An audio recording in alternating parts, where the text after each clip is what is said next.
full leg workout. Let's go. How's everyone doing today? Blessed to be alive. Never forget it.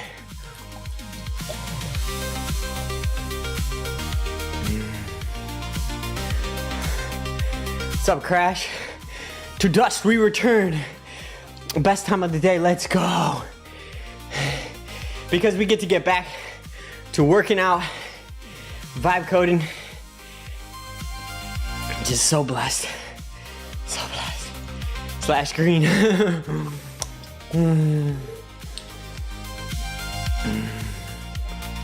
Where's my drops at?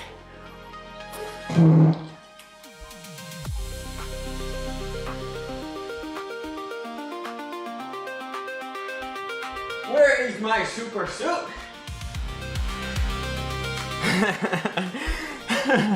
What's up, BMW? You guys ready for the green? I actually do want this. Every day transition.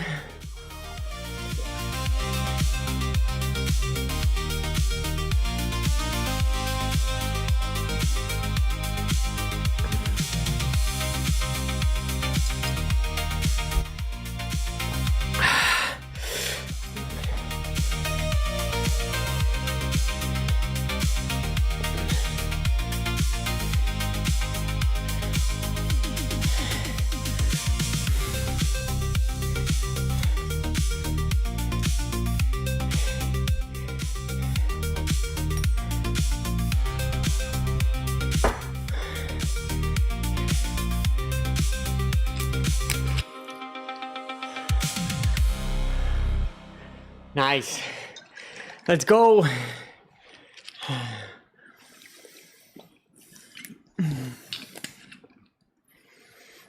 We drink the clear water, and we drink the green juice. Whoops, wrong side. Let's go here. Back to the home screen. Back to the home screen. All right, guys, so today is what you ingest is the best. Okay, so here we go. Today, my main objective is to get the database on Docker up and running, and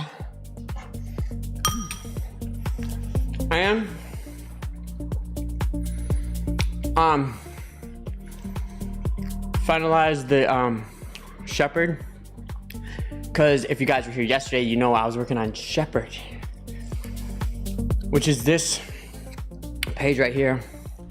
So I updated it last night with some information. I updated it with, I changed the sub agent timer, which finished.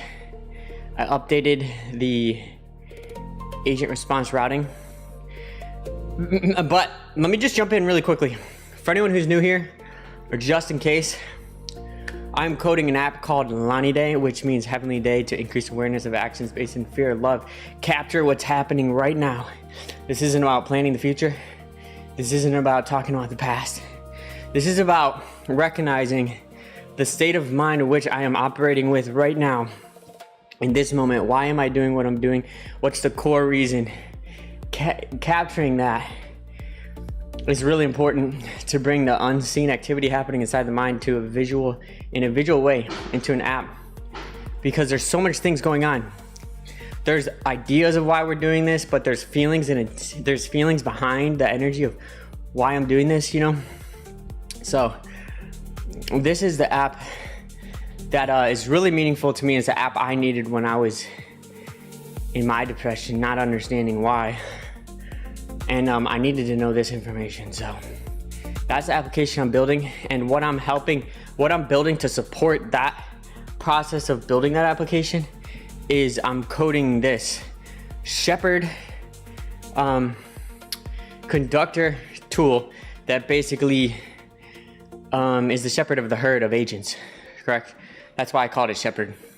And what else I updated was it transitioned. So like I have this guy here. So when I go into per se this, which I need to read this, I can read this in like rich text, you know, some responses, because the CLI text is just so it's not that rich information. So it's nice to have a place to read the responses much more clearly. So I've been updating this page, and what I want to do is I want to sync them together, and that's the command I gave last night before I went to bed. I was like, you know what?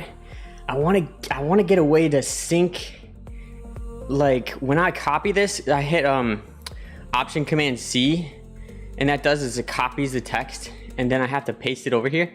But it would be nice if I could just hit that Option Command C and it just gets sent through like an API or some kind of post request. You know what I'm saying? So that I don't have to actually copy and paste the information. So Objective 5. When I don't know yet. I'm just perfecting it. When will be released? Release the Kraken. What's up, George? All right. I'm eating food early again.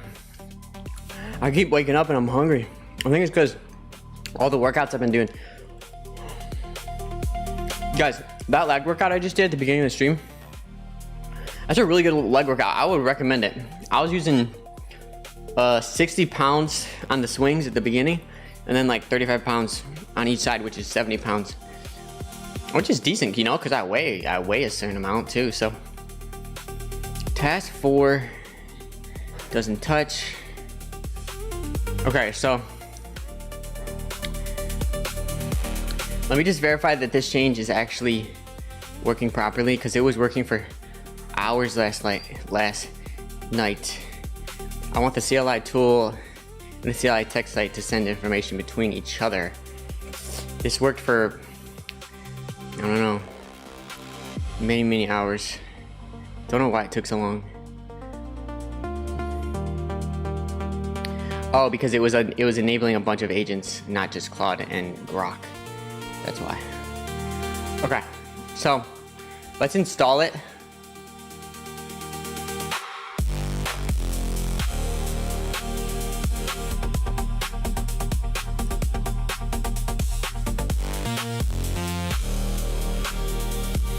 Wait, this is asking for more information. I need to read this.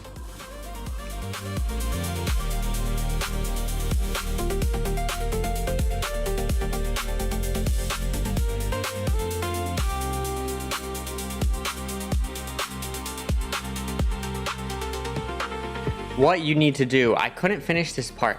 The end-to-end check never ran because it needs your CLI text account email, which I don't have. Set up these two things. CLI text ingest token, pick one. CLI ingest the username. npm run dev.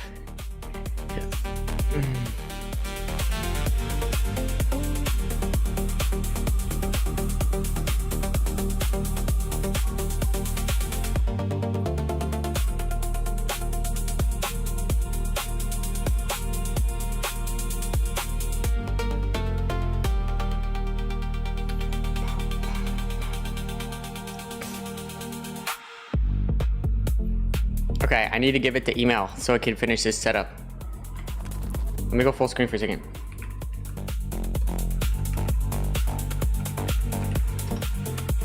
Okay, so what it's doing, I was just reading the information. So what it's doing is it's asking for the account and an ingest token to send a post request from my CLI to the browser.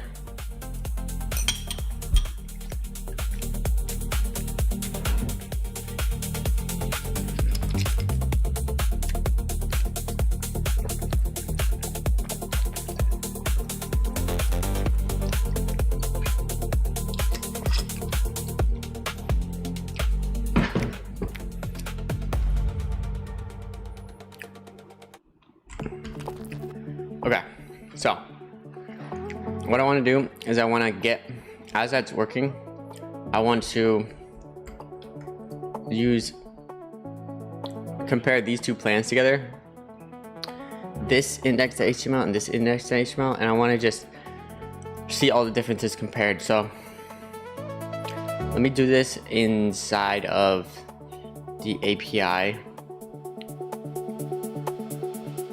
directory. So these two, for anyone new here, these two HTML files are plans for executing the database. So I just want to compare them together to see which one of these I want to implement, or if I want to merge them together. But this one's created by Claude Opus 5, and this one was created by Grok. I think Grok's design decisions were better on the actual implementation of this. Just saying. Okay, so let's do this. I want to compare these two HTML files. These are plans for implementing the database, which is going to be locally run on Docker with Node.js, and then with a Postgres SQL database. So I just want to get like just information comparing these two when it comes to the database tables specifically, and also the API endpoints. Okay, and then I'll just do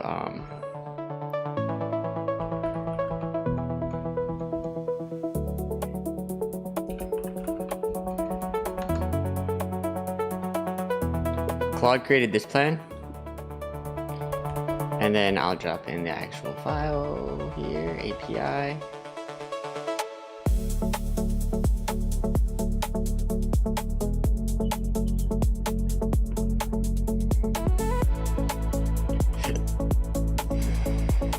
Grok created this plan, and then let's drop in the actual HTML file.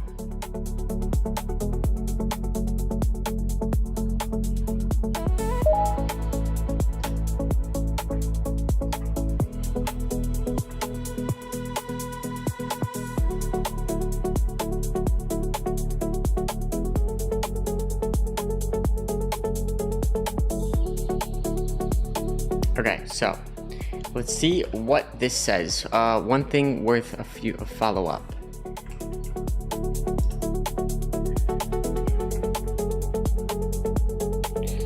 Verified end-to-end against your live fleet, 18 agents, all three kinds. What actually happened? Claude, Grok, and Codex worked okay. No session.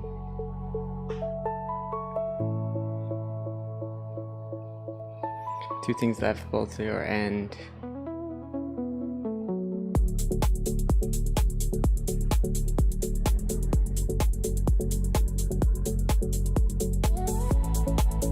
Okay, so let's try this.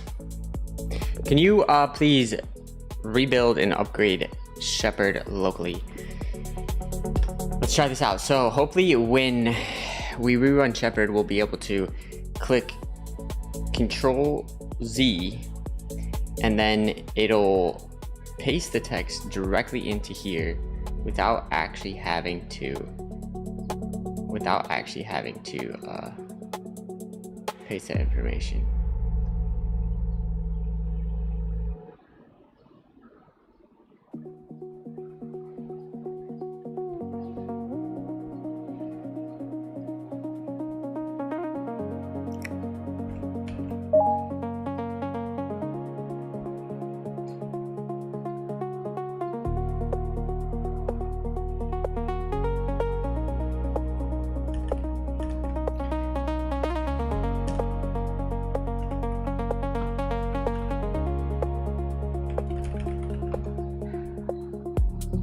Interesting, it didn't rename this agent. Like normally it renames it. So database,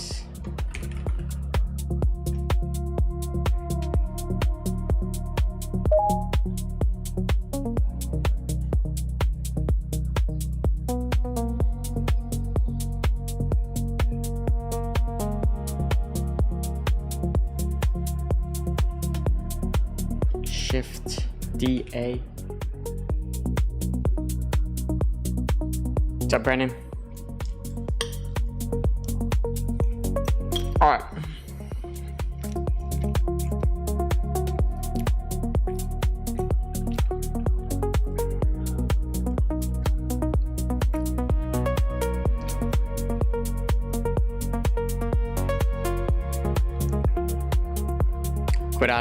Quit out of Shepherd, reopen it.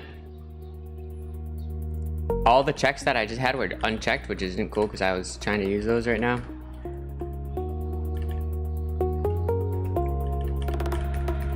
I needed to be like a session, background session thing, so when I quit out of this CLI, it doesn't actually lose the information. That's the one thing I also want to do with Shepherd. Want a background session, much like Herder does.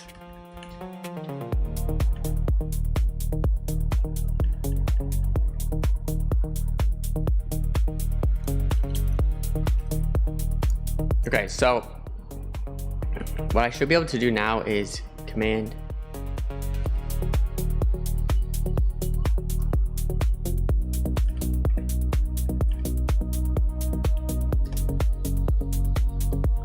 okay, let's try again.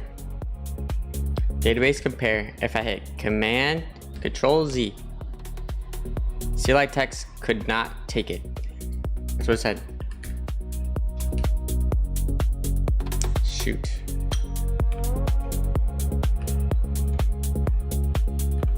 Copy. Interesting. It's not working properly or something, or maybe it's not set up right. Because it had to have certain things in the settings in order to set that up properly. Both plans read the same app and land nearly the same schema.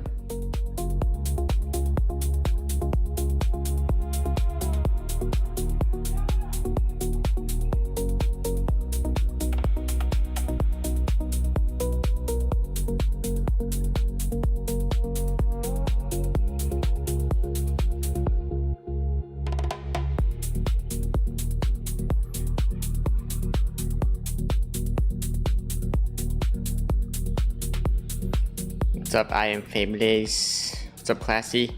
Alright. Okay, guys.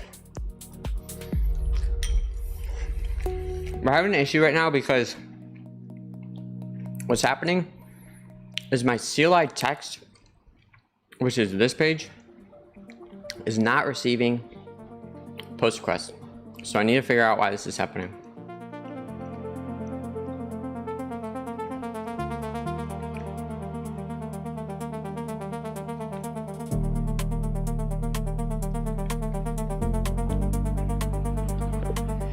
It didn't work. When I hit Control Z, it said CLI text cannot accept.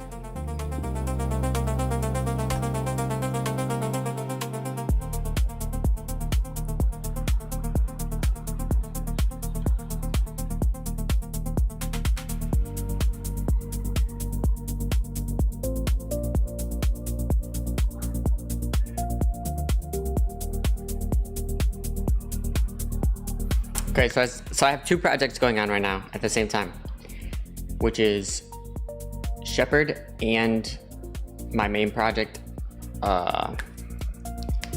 this application. And obviously Shepherd is just supporting the build out of this application. So Shepherd is just backend tool. And the thing is for the app, I really want to get the database complete. So I don't want to be too distracted with Shepherd today, because yesterday I pretty much spent most of the day working on Shepherd, and I don't want to do that again. So I just want to fix this one thing though.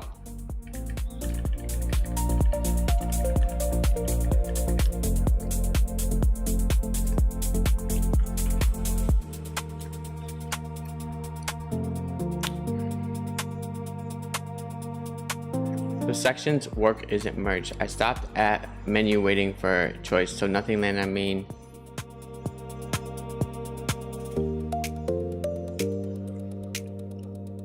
Okay, so it's just what happened was the local host wasn't updated, so my Control Z had nowhere to actually send the information.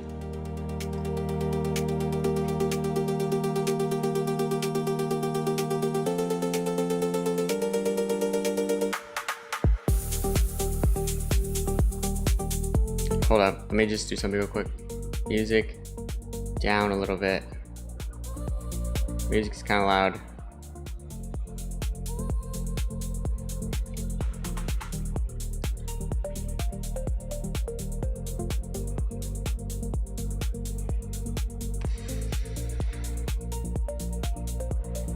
Main has moved again since branch ingest point landed. The merge should still be clean.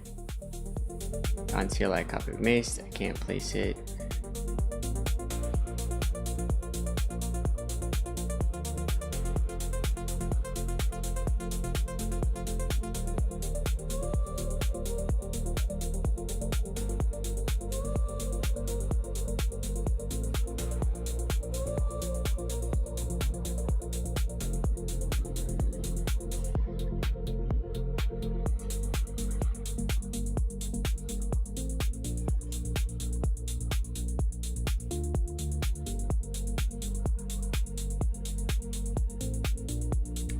Yes, please merge that to the main and make sure the CLI text is updated as well with all of the work that you were doing and the actual site, and then just make sure Shepherd's up to date. What's up, Mark? John? What's my Grok plan? My plan is to use Grok in conjunction with Opus 5 side by side.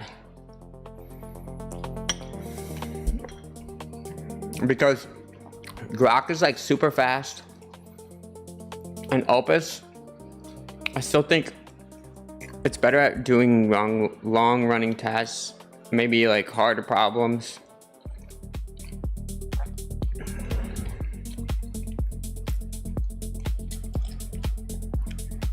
Oh. I actually only have I only have right now the $30 a month subscription, and if I hit my limits, I'm just gonna upgrade. But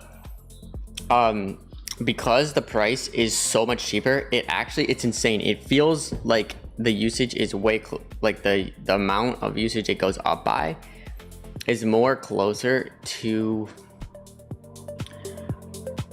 Claude because of the price differences. So if you guys didn't see this information before, Grok is literally only $2.81, and Opus on Max is $8, but Fable is $17. So there's a big difference in price. Also, the amount of tokens that it uses is much less. So it's going to use less tokens plus cost less, which means it's much cheaper than Fable or Opus.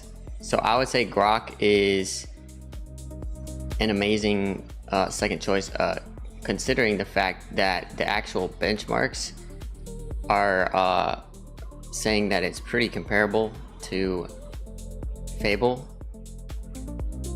I would say though that even when you set the setting onto max or extra high in Grok, that it actually still takes it doesn't take that long to do anything. So the maximum amount of time it took to do anything for me was 10 minutes, which is awesome. But also when I give it a really complex prompt, it still tries to do it fast, and I feel like the output ends up being worse than something like Opus 5, because Opus 5 actually takes its time on harder things. It decides to on its own. So yeah, today I'm drinking a green concoction instead of water. No water today. Okay, so where I left off in my project is yesterday. For anyone that wasn't here, I created the 3D I created this 3D model well, I have current things marked in there, so let me open up a different actual action so you can see it without the. So 3D model is something I recently added into the app, and it's for picking out specific points that, like, I don't know, if you're having like a headache or something, you can just put it in here. So it's pretty simple. It's not like a core feature or something like that, but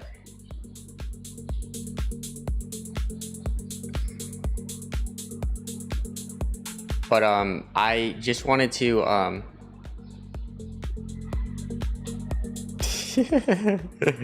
crash. So it's not like a core feature, it's just a cool like visual thing that I added in there. And then also, so the main thing is just getting the database to save that information from the 3D model. And so I updated the schemas, which I have here, database compare. So in this information here, I have the comparison between this database schema, tables. These are all the tables that Grok suggested creating, and the column names and stuff like that. And these are all the tables that Opus 5 decided to suggest, and the columns right here. So I was reading this, but I also just wanted to get a quick overview of like the key differences inside of each of these as well, just in case I didn't miss anything. So the database tables, both plans read the same and land on nearly the same schema. The differences are narrow and specific, so really it just comes down to the way those things actually look. The shared core is 18 tables, users, user settings, actions, time spans, feeling notes, action people, which I kind of want to see what that's about, honestly. Action people, where they differ in the tables. Grok has phone verifications, refresh tokens. Its own page says 18.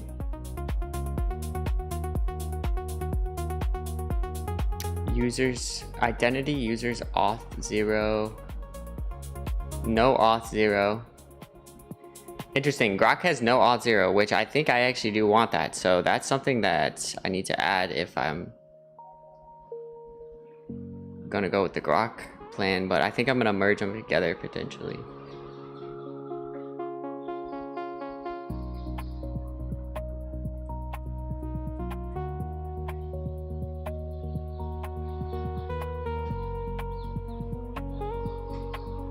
All 11 types handwritten out.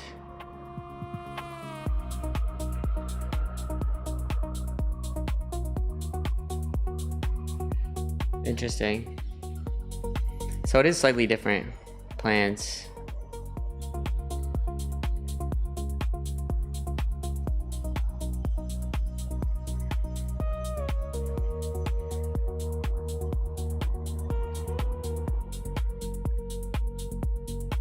These are different API endpoints than the other one.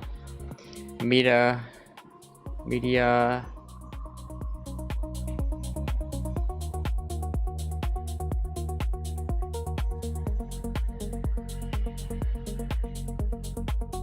Auth is the biggest fork in the road. Yes, exactly. Locally run in Docker.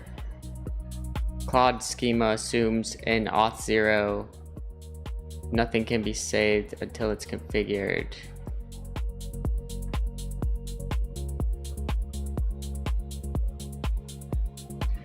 I think Claude's plan is more in depth than Grok's. But there's one thing I noticed that Grok did better, which is this. It decided to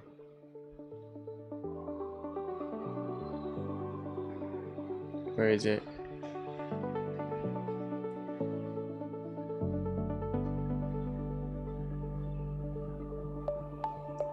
like user ID cannot be null, which is important, but it looks like Claude did not do that. It didn't make it mandatory.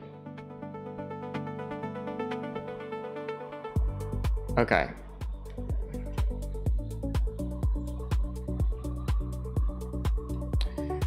It's a new day! Grok 4.7 will kill Anthropic. I think Grok could be potentially the best model ever. It has the potential.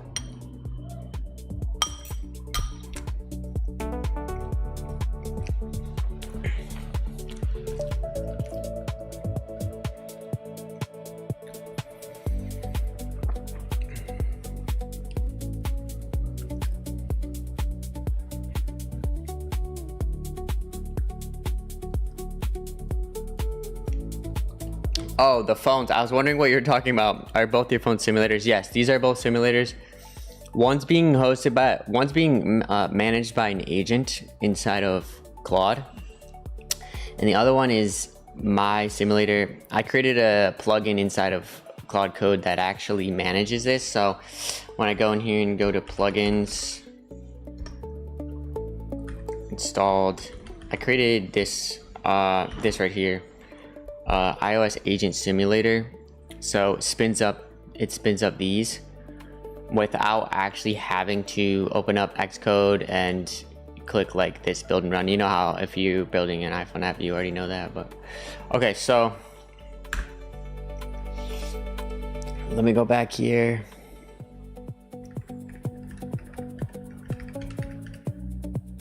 I want to check my information because this agent finished while I was talking about that. Everything merged and verified. So here's where each of the three things. Okay, so what this is talking about, I'm kind of working on two things at the same time. So this other thing I'm working on right now is Shepherd. I'm trying to get Shepherd to update its page without having to copy and paste. For anyone that doesn't know, Shepherd is this tool right here, and it has this little backend reading tool, CLI tool, that I am connecting them together through a API, through a post request API call. One thing still unverified: the drag interaction has never run in the browser. Your 1807 server now has the code, so reload it and try dragging section. Okay, so in theory, okay, cool. Now these are draggable. Okay, cool. Because I've been trying to figure out how to change the order of these things, because I wanted to put some things at the top. Ah, thank gosh. Finally can reorder this.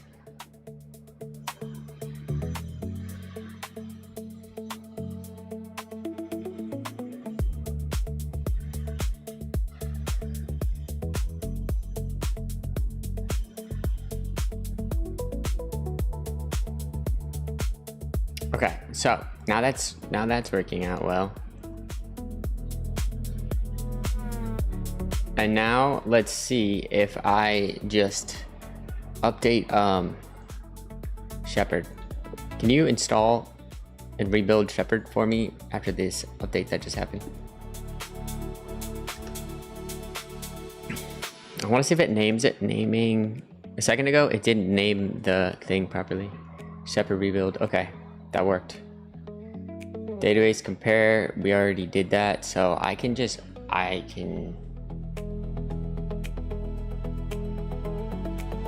rebuilt and installed.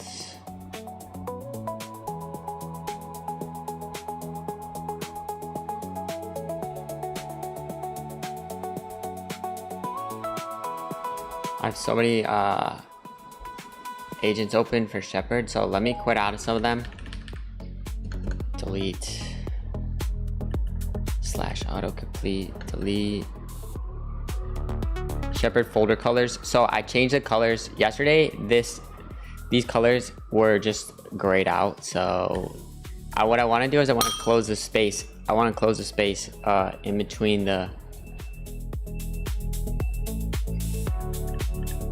keep agent selected. Just want to quit out some of these. Okay.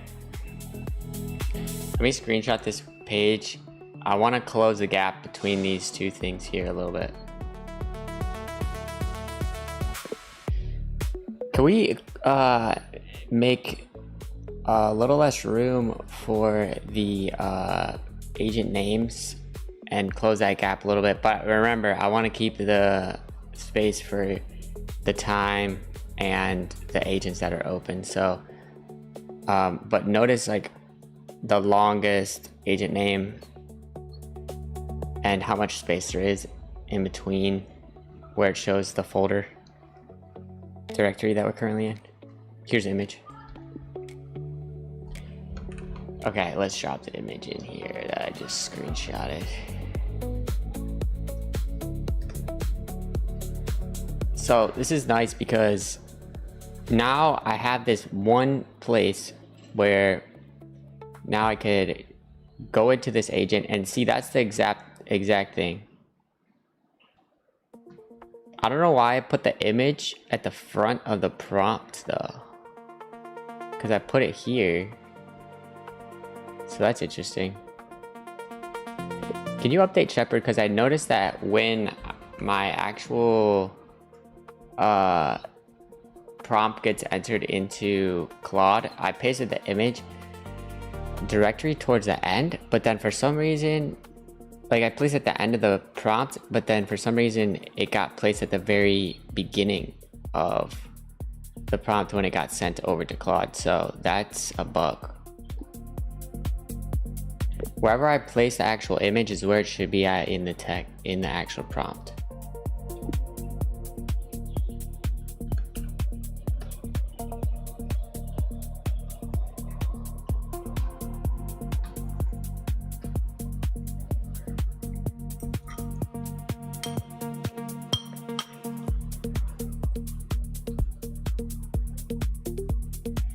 Yes. Dennis.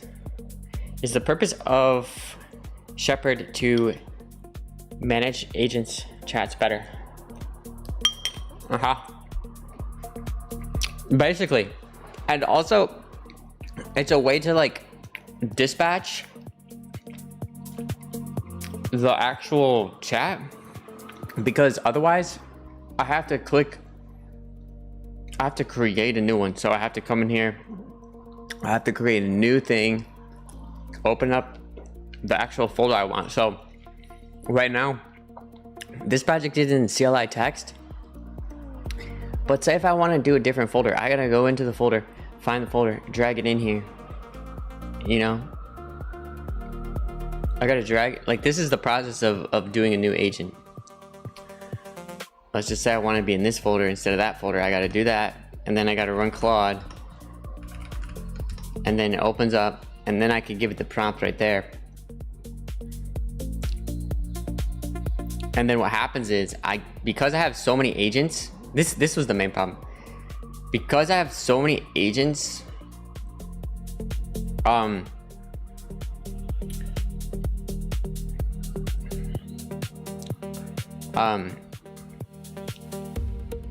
and so many tabs, like for instance, if I was having like so many tabs open that I was getting lost, like where's the agent? Oh, here's Grok, here's this, here's that, here's my Claude instance. I just started to get a little bit crazy with the tabs and where I am inside of this window. Like it gets crazy.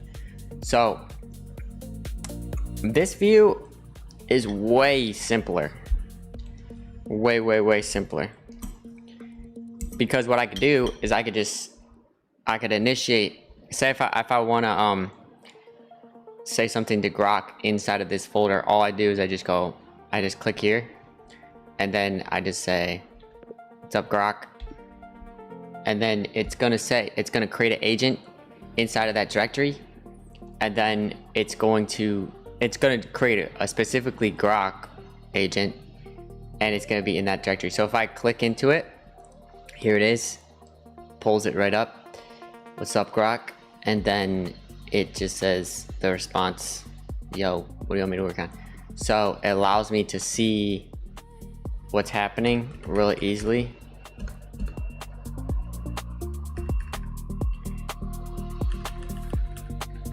It's just faster, quicker.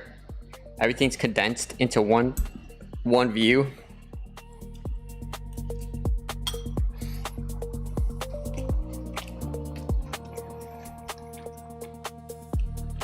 And not only that, but let's quit out of it real quick, because I rebuilt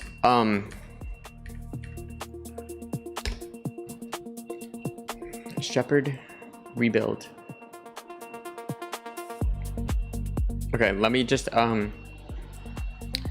Control Z. Interesting. Empty cache, hard reload.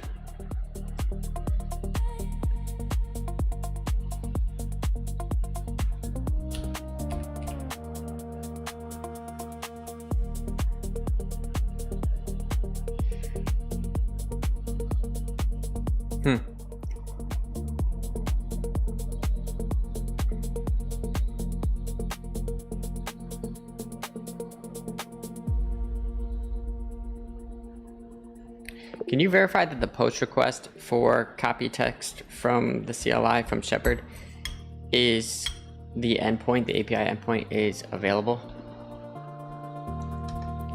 So what I created this morning was, or no, not this morning, last night before I went to sleep, I gave it a prompt to create a way to connect this view with this view.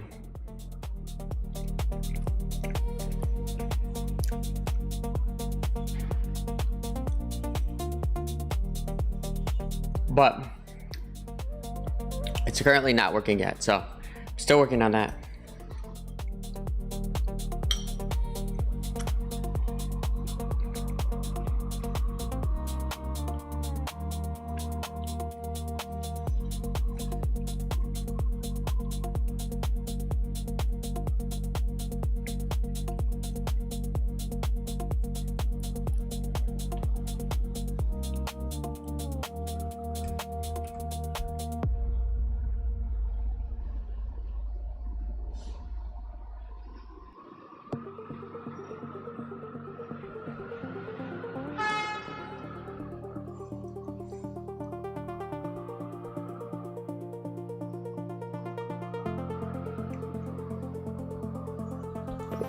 Okay, what I'd like to do is I'd like to take the complete plan, all the best decisions from Opus 5 and Grok, and what I want to do is I want to implement this project, right? So this API is going to be running with obviously Node.js inside of a Docker container, using a PostgreSQL database, and I want to create the actual tables and everything and get the Docker spun up and working properly with all the API endpoints so that I can connect this into my iPhone application. So I'd like you to take these plans and let's create this project now. So main thing I want to do is brainstorm the exact plan of action for getting this underway. The folder is the folder you're currently in. So this is the API folder. And what I want to do is I want to take the Grok's plan folder and the visualization folder and put that into a folder called plans. Those should both be in a folder called plans. And then I want to in the actual API folder, I want to complete build out of this project.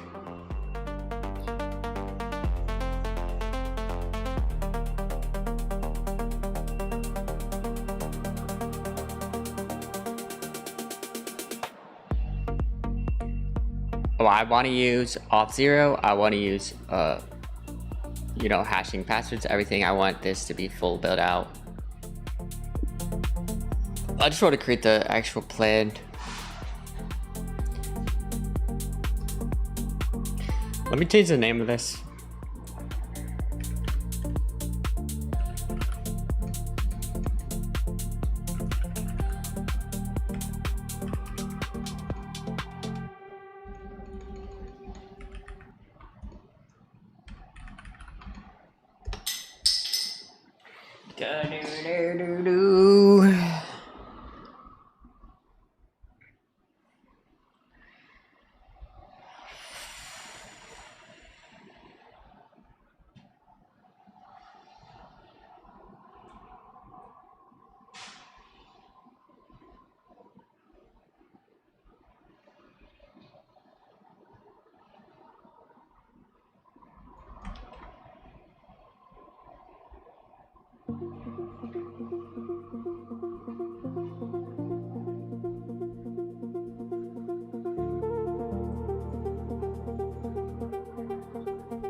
CLI text.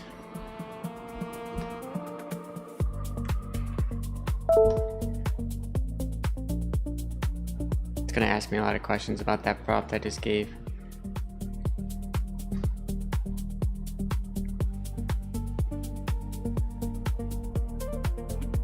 Your app's login is phone 6-digit code name with no password field anywhere. What should auth require work?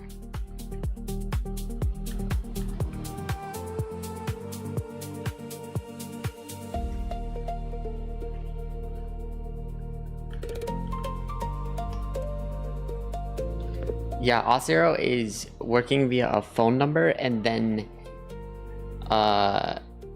it's passwordless. So you just get the actual code to enter in, and then also there's gonna be authentication code as well. It's for second verification.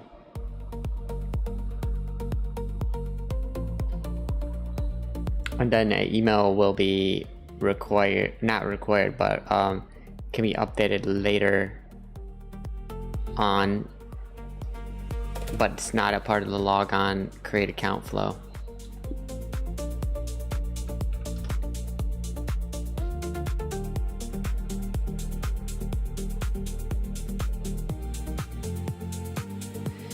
What?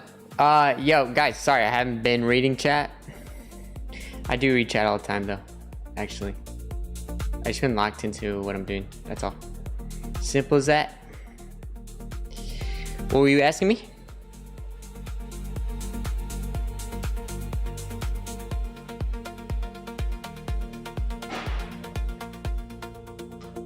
How realistic is the type of coding without experience?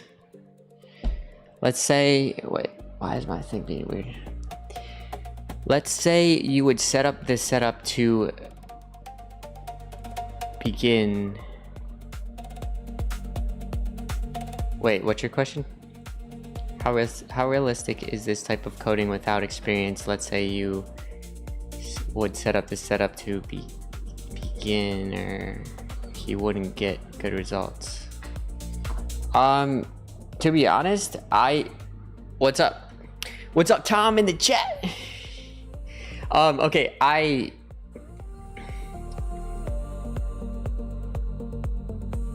yeah, I understand. Thanks, Riley. So I would say that you can easily do this as a beginner. Just gotta learn. You just gotta be open and willing to learn a little bit more than just a regular like Claude desktop. But I think this is way more functional because it has, for instance, if every time Claude or Anthropic puts an update to let's say they release like a new model or something, or they add like new features, it pretty much always gets updated in the CLI first, and then the desktop app, the website, all that kind of gets updated second. And sometimes they limit features, so you can't even have like full access to every feature inside of the desktop app. So this is definitely worth learning how to do, but I would say it's pretty easy. All you have to do is type exclamation point loadout.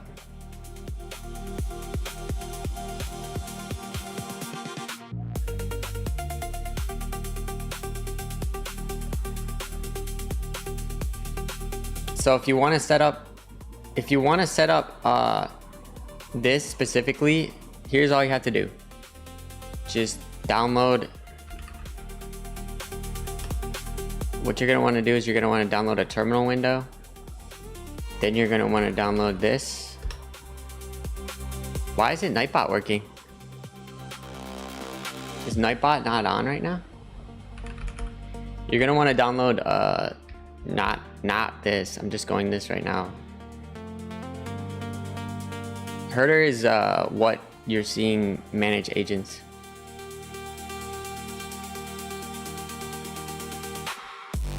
Why is guys, why is my Nightbot not working? The heck?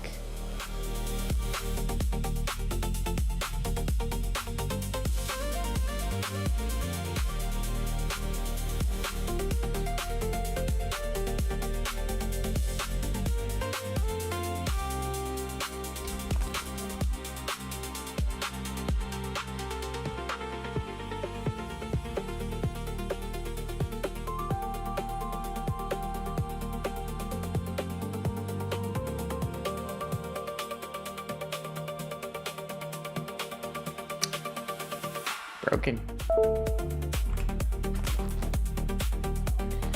So anyways, I would say it's definitely doable. You know, here's the thing. Oh my gosh. Sip Pone in the chat. I would say I started off as a developer, like, well, I started off getting into computers when I was pretty young, and I didn't know anything at one point either. So just dive in and start figuring it out and you'll learn. Like I didn't know anything when I started out, so that's just kind of how everything starts out. I would recommend do it that way. Both. Okay, I gotta get back to what I was doing because I got two questions going on here. API, you mentioned an authentication code as well for second verification on top of the SMS code. What do you mean by that?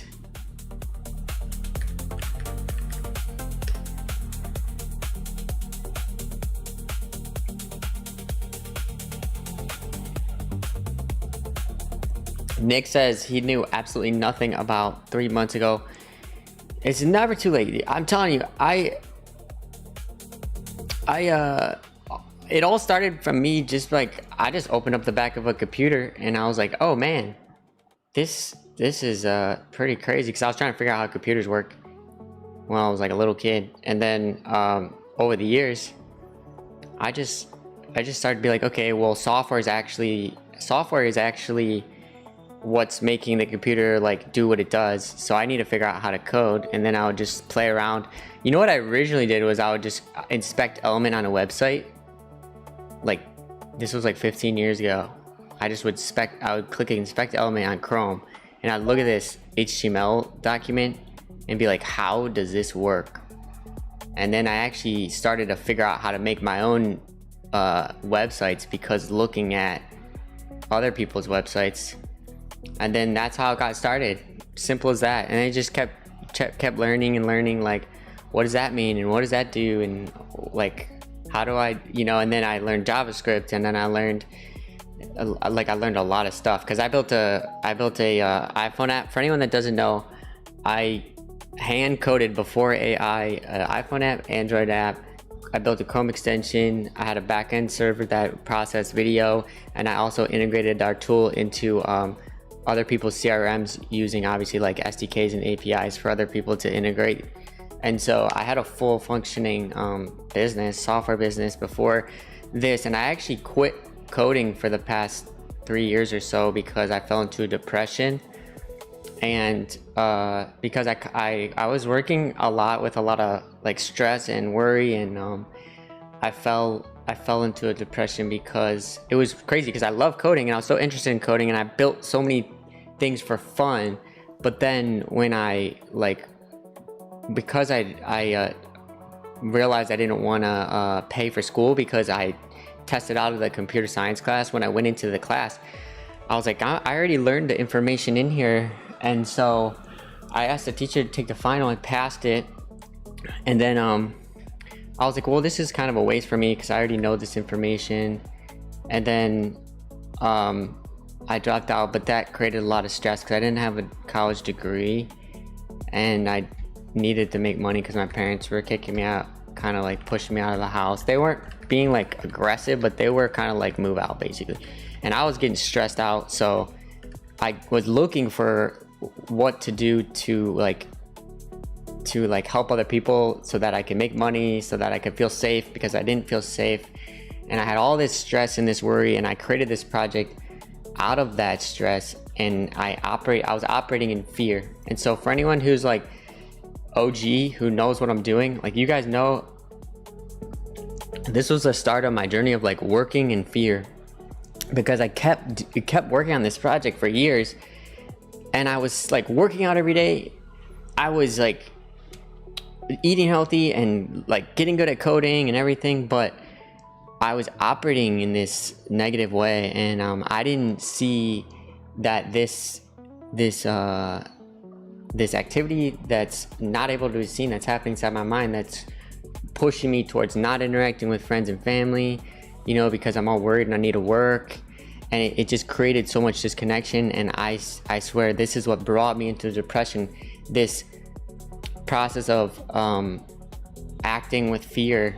And so I had to learn like the lessons that I had learned, and it took me a long time to figure out why I was in this depression and what led me to that point. So that's what this app is really for. It's really about taking the lessons I learned over the years, which is like, okay, what is the action what is the real core reason behind what I'm doing? Is it based in love, or is it based in fear? And that's what this app is. It's to do. It's to increase awareness. So what I do is I enter in the action I'm taking. I put in, why am I doing this? Like the core reason why. But also I realized that what we do in life, when I sat in silence for the past 2 years in journaling and trying to be aware of the activity inside of my mind and what really is creating my life, like why do I choose to do what I'm doing, right? Why? And I realized that I'm looking for a feeling. Why? Because I could snap my fingers right now. Like let me just say right now, if I could snap my fingers and you get the girlfriend of your dreams, but you feel lonely every time you're with that girl, you wouldn't want me to snap my fingers, because we're looking for the feeling that we receive, which is to not feel lonely and to be happy. So because of this, I realized that a lot of actions are based off the feelings that we're receiving. A lot of the reasons we do what we do is because we're angry, right?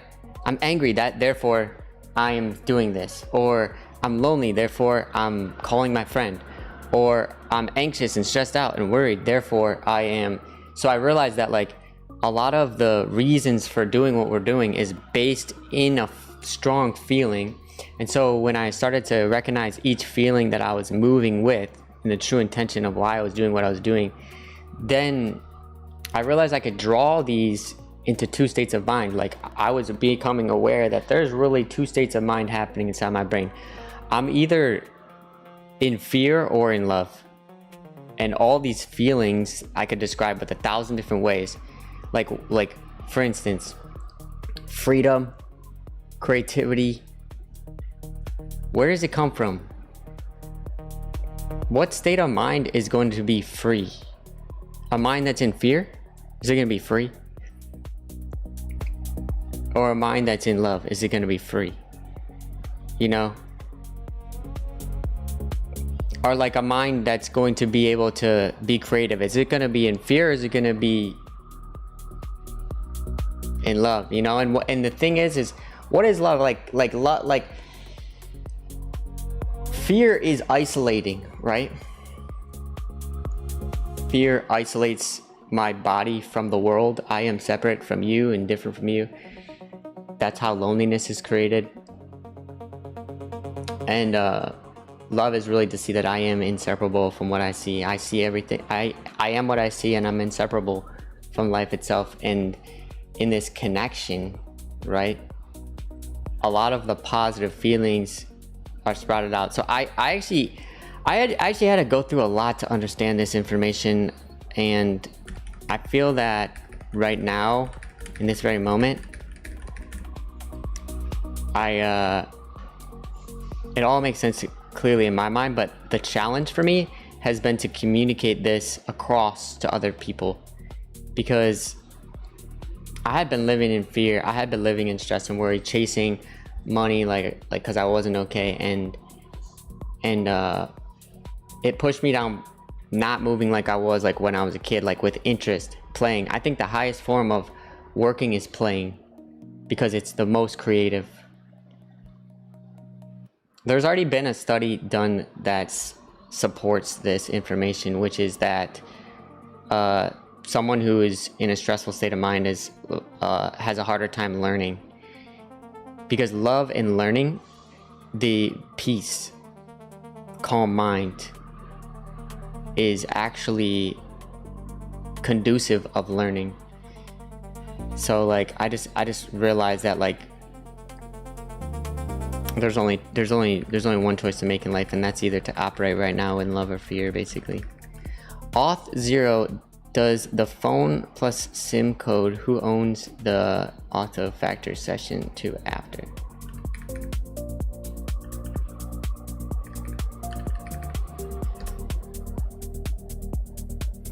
Santi M2, sorry, I was already on a rant. You must have dropped in the middle of it. Thanks for a good question. I understand you. I'm stressful trying to get my first coding job, but I'm stressed, so it's hard to build project. Yeah, so I would someone came in here the other day and was talking about how they don't have time but to do anything that they're interested in doing. And how I would reframe it is like, we have here's the thing. It's not about, let's just see the truth of life. We all have time, right? So I don't have time is not even accurate. And there was a point in my life, let me just use my own story. There was a point in my life where I felt like I had to do something. I have to do this. But then later on, I realized that I was choosing to feel like I had to do it, because I don't actually have to do it. I could just choose to be homeless. I could choose to be doing something else. I could choose to be, for instance, at one point in my life, I was so depressed that I didn't even want to live anymore. So I could choose to not live anymore. I don't have to do anything. And that's what I realized, is I need to realize that I'm choosing to have to feel like I need to, because I actually get to decide I get to decide whatever I want to do in life. And so that's a crucial factor that shifted my brain, is to realize like I'm choosing to have to, you know, I choose the path that I decide to take always, no matter what. And I'm creating this feeling of have to.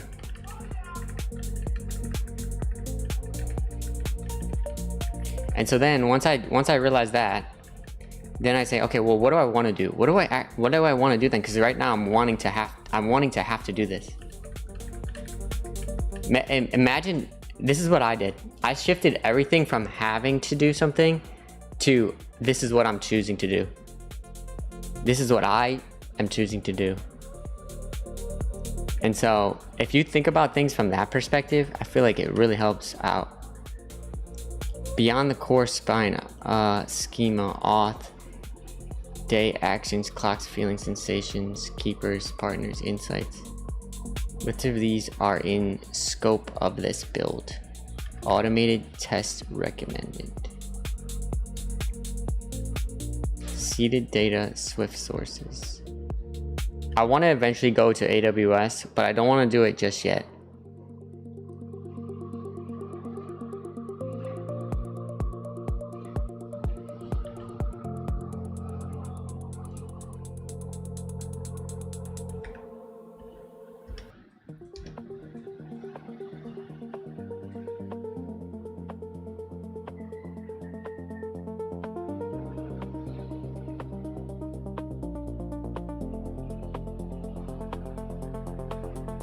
Oh, okay, so let me just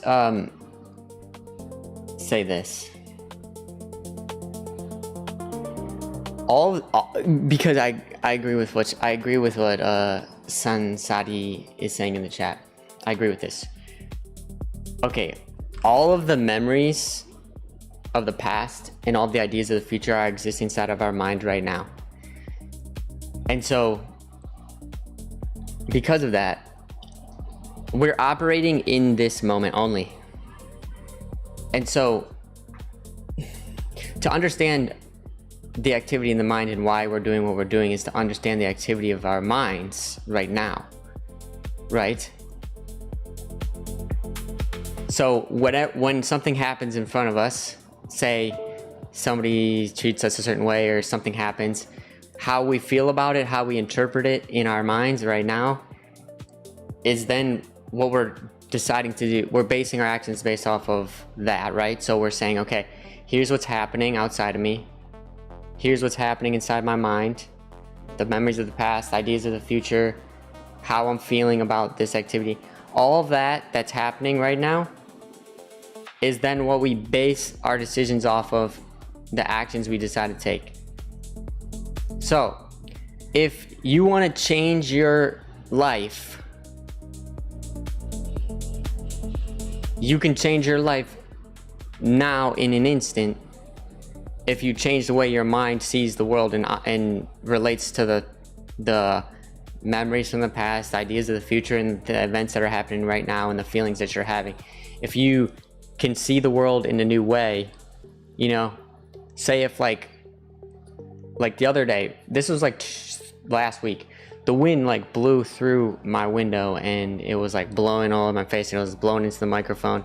And my first reaction was like, that's frustrating. But then I thought, you know what? Imagine if I had a room with no windows and it was no fresh air at all. And so I just switched from this frustration to gratitude for the fresh air. Like instantaneously, I just switched my mind.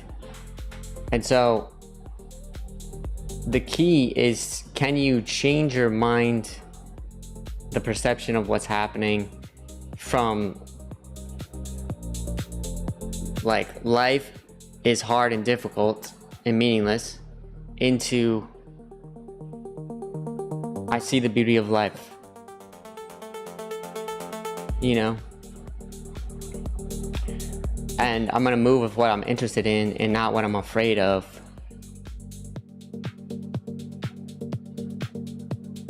Like, do you see what I'm saying? To change your life from fear into love is something that can happen in an instant.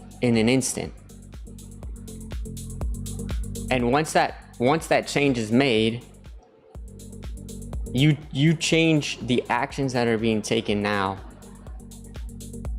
You know? Because I could choose to work out of fear and stress. Oh, I need to take this job because if I don't take this job, then I'm gonna be broke or whatever. Or I'm gonna do what I'm interested in doing because it's fun. I'm excited to get out of bed, and it's like what I'm most interested in doing. And if you act that way, imagine the two paths where they lead. Just imagine those two paths where they lead. One of them based off fear, one of them based off love. And so to act in this moment with the correct, well, I wouldn't even call it correct. To act in this moment with love instead of fear, it starts building your life in that direction. And the more consistently I'm acting in fear, the more consistently I walk down that path, and my life gets created with that energy. And the more I consistently act with love, the more my life gets created with that energy. And over time, as you consistently act based in love or fear, that's what your life gets built on top of.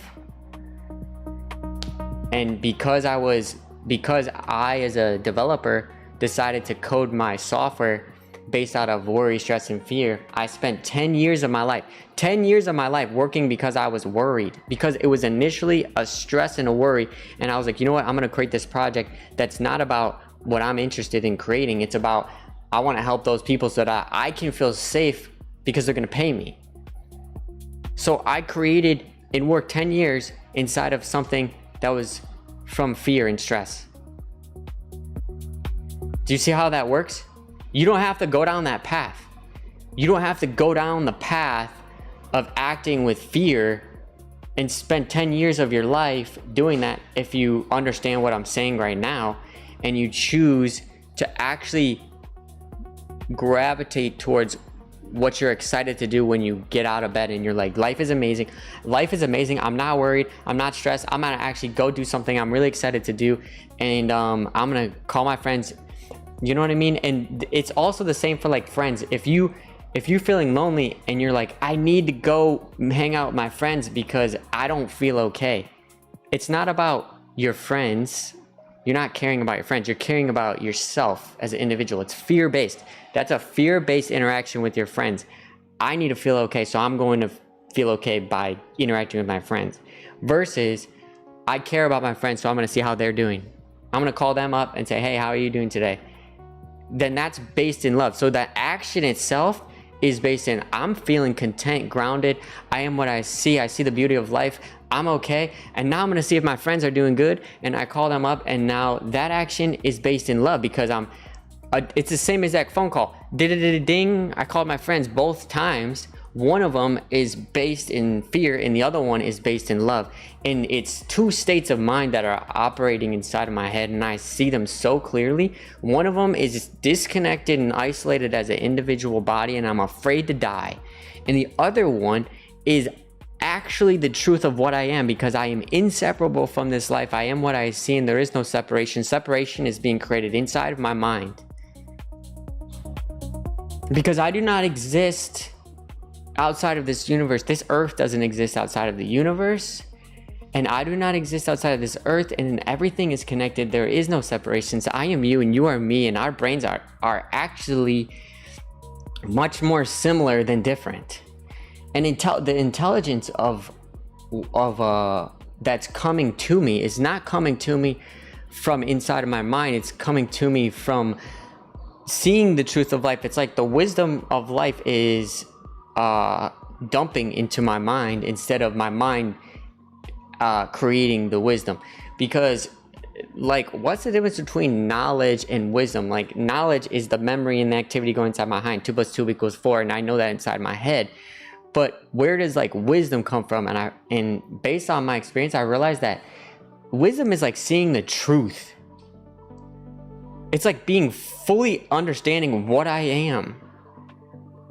And like seeing, when I see the truth and I'm not in a delusion of life, then I see the order of life, and I see that, okay, I'm operating in fear, and when I operate in fear, it's gonna do this and this and this, and then I see the truth of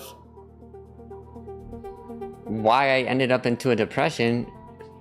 I guess it took me seeing the truth to get out of my depression. Do you know what I'm saying? It took me seeing the truth, which is, I thought I was separate. I felt I was a separate individual person, different from you, different from that person, different from life. And because of that, I ended up in a depression. I'm not spiraling out. Ducky's saying it's Billy spiraling out, but what I'm saying is how I ended up in a depression is simple to me in my mind. Do you guys, I know that other people are seeing what I'm seeing. You guys see what I'm seeing? I see it so clearly.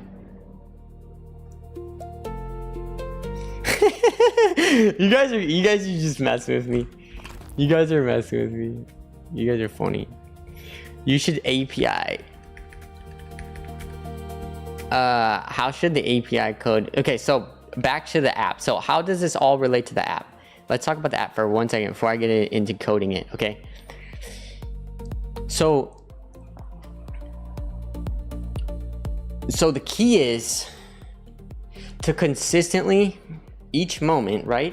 The challenge is each moment I'm either operating as a disconnected, isolated person in fear, or I'm operating as a connected human being in love, where all joy, where all interest play comes from, to see life as new again in each moment, right?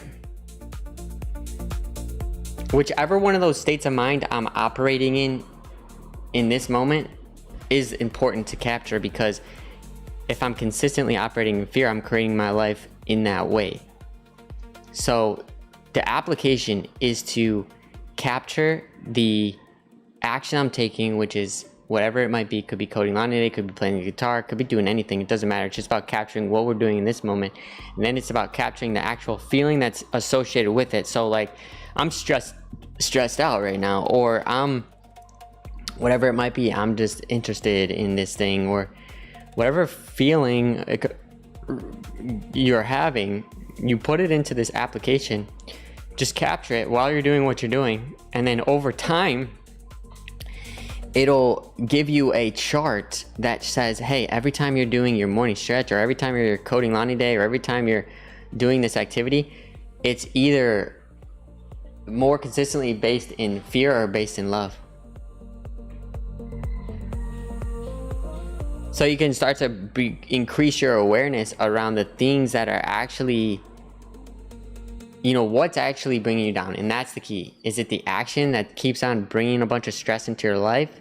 Or what's the stress that's bringing you down? And then how do you shift from stress into being at peace while you live your life? Okay, so this is about increasing the awareness of actions based in fear, love. That's what the application is about, and you can easily capture like this.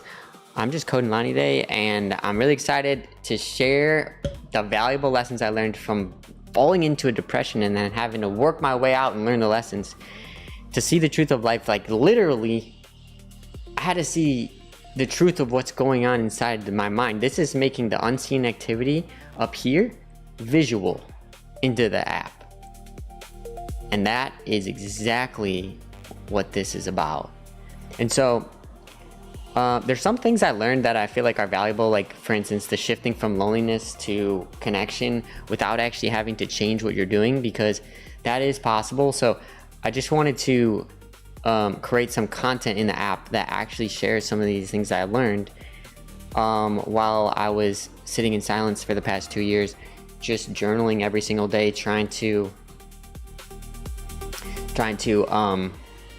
figure out why I ended up in depression and how to shift my mind from fear to love.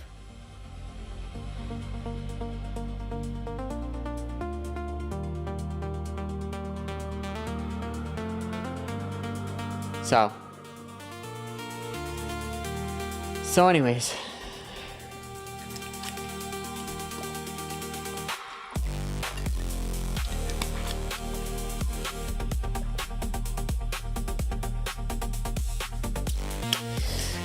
Harsh says, I'm 25, depressed because I have not achieved anything in life, though I'm decent at programming.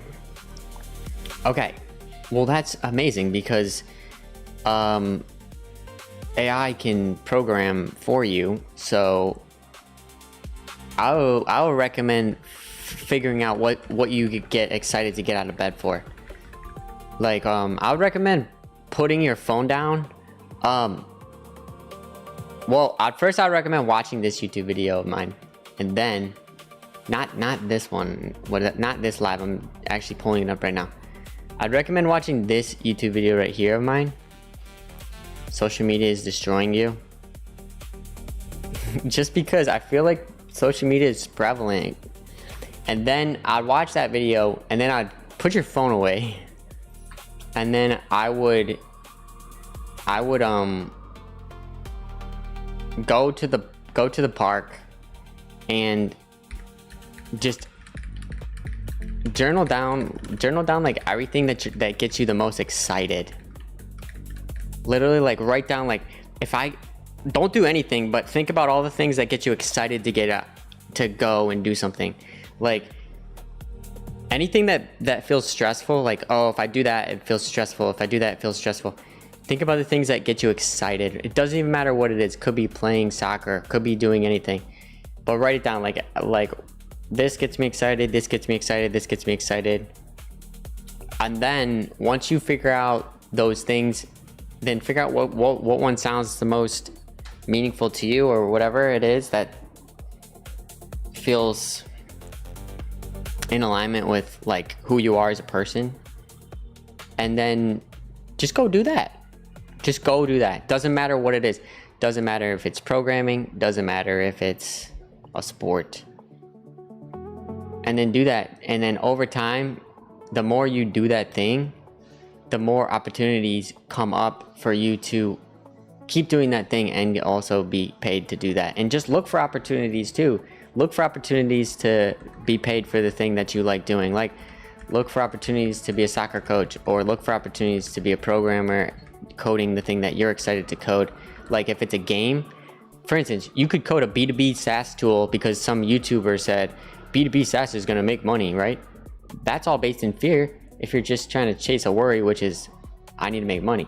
Or imagine you love gaming and you're like, I actually want to make a game. Well, if you're excited to make a game, then move towards making a game, because that's actually what you're going to create the best. Because we're most creative when we're doing something we love doing and we're interested in. When we don't like what we're doing and we're just doing it for some worry or fear, then it's just like, it just drags us down. And that's how I ended up into a depression. I ended up into depression because I chose to do something I wasn't even excited to do. So number one thing is figure out what gets you excited to get out of bed or stay up late at night because you just you wanting to keep on doing it. Find that thing. You got to find that thing, because that will move you in the right direction.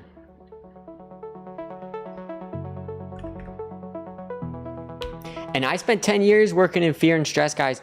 I went through it. Don't do it. It's not worth it. I spent 10 years working on the B2B, I need to make money SaaS product idea. And then I ended up in a depression and felt like I lost the last 10 years of my life because I lost connection with friends, family. I chose to work hard and hustle and do this and do that. And I was so disciplined and I achieved everything. And then I didn't want to live anymore. So that's not the path you want to take. I'm telling you, don't do that. Or I'm not even telling you, I'm just telling me. I'm telling me, don't do that again. And so what am I doing now? I'm doing exactly what I want to do.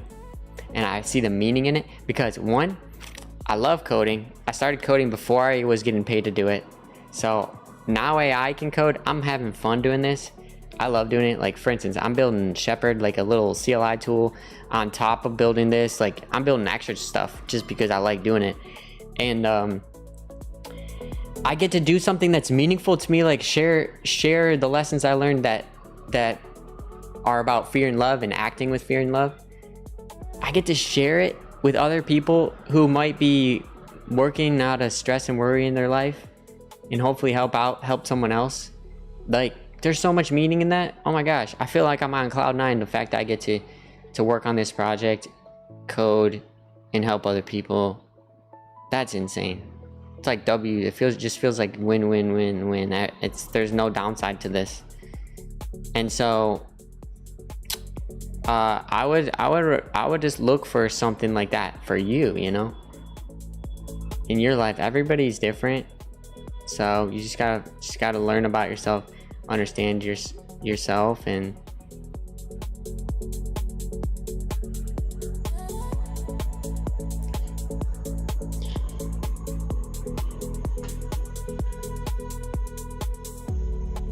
yeah, Sip is right. Gotta go try stuff. If you don't know what you want to do, just keep doing stuff. Try different things.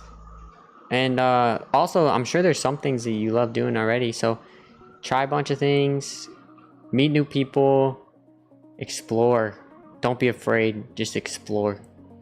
And through exploration, you'll figure out something that draws in your attention, that's continuously keeping your interest.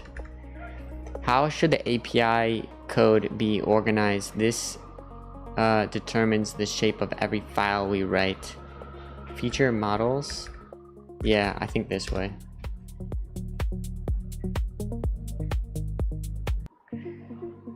Can you give us elevator pitch for this app for anyone that's new? Yeah, I did. Billy, how do you get rips? Well, we're gonna get ripped right now.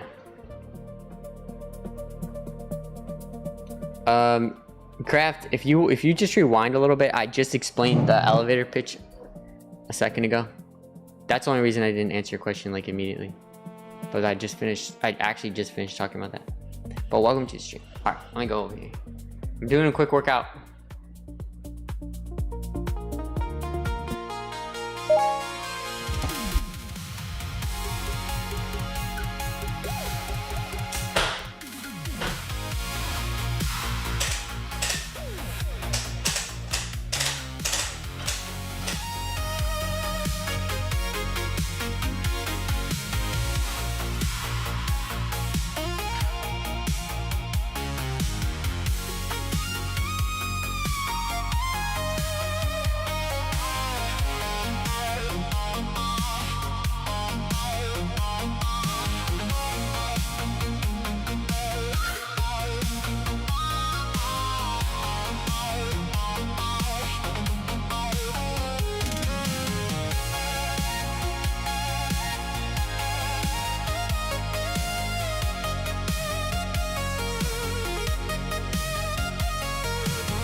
Let's go.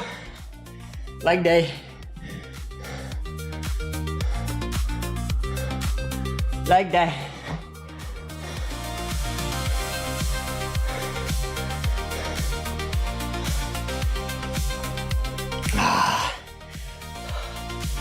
Sunny, what IDE are you using? This is Ghosty terminal window with herder, and I have a custom CLI shepherd of the agents.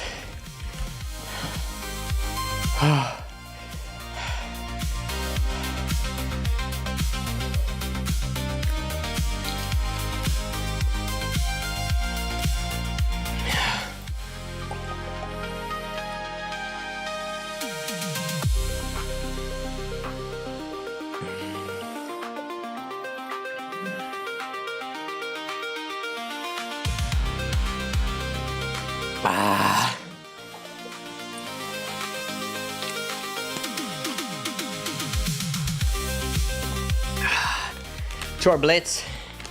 Thank you. I'm just catching my breath right now, guys.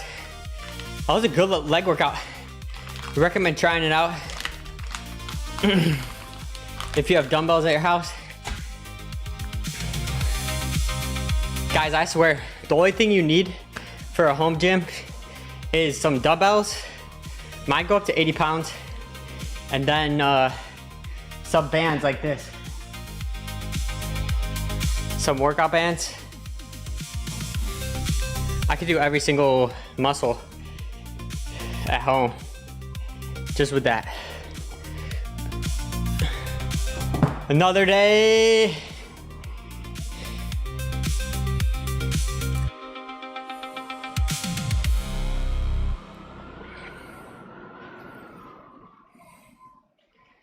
Okay.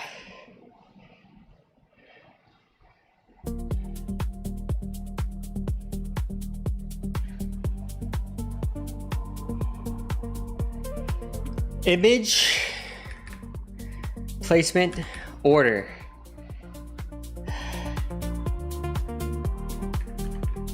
Let me read into this. So when I give Shepherd a prompt, what was wrong? It was putting the image that I drop in the wrong order. So apparently that's pushed the main. So let's just, can you install the new update and upgrade Shepherd? Okay. Status line. Let's see. Wait.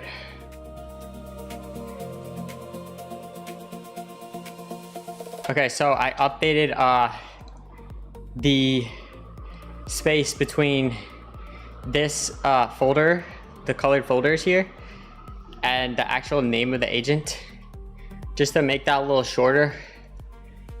So once this reruns installed, then we should be able to actually command quit out of it, rerun it.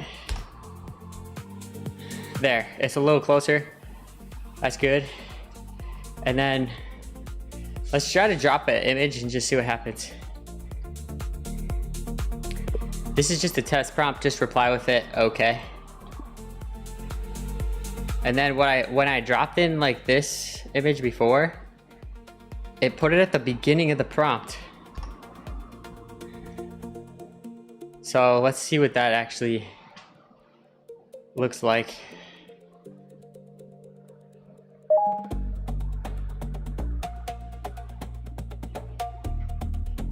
Is it doing it again? Maybe that's just the default for Claude, what Claude does.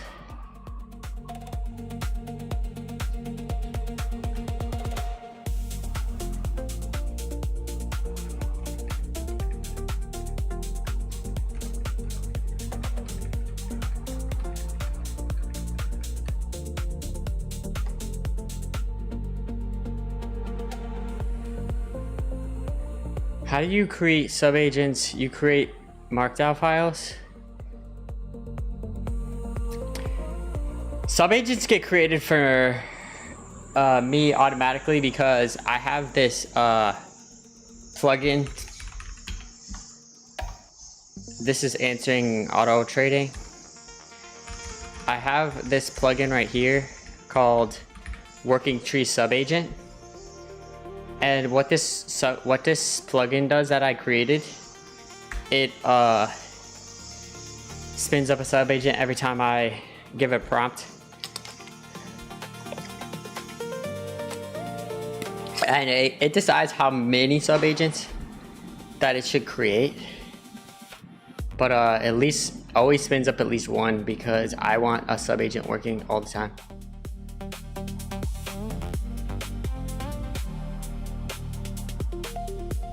So you could have Claude create that plugin for you. Just say I want a subagent created inside of a working tree every time I give it a prompt. If it's a get repository, that's what I do.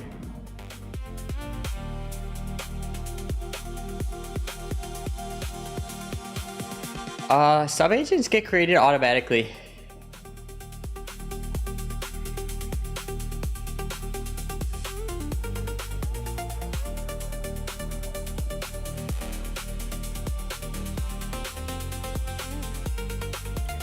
I need to see if this is working, so I need to go into one of my agents real quick. API edit this information. Oh yeah. Let me click right here and go to Control Z. Still not working. API. Let me go into here.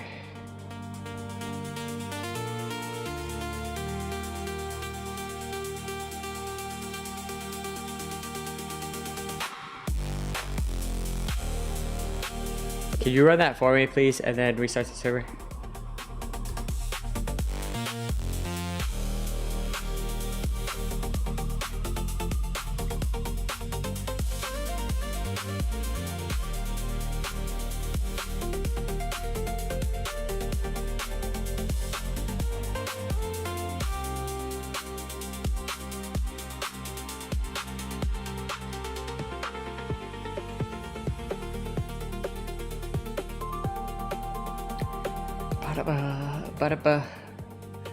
Yeah, you can also update your Claude MD file.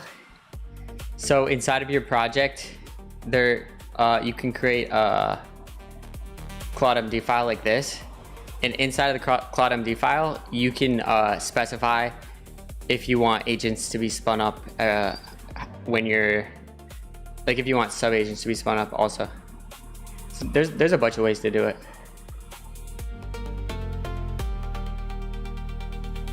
Because the Claude MD file gets read every single time you send a prompt inside of that project folder.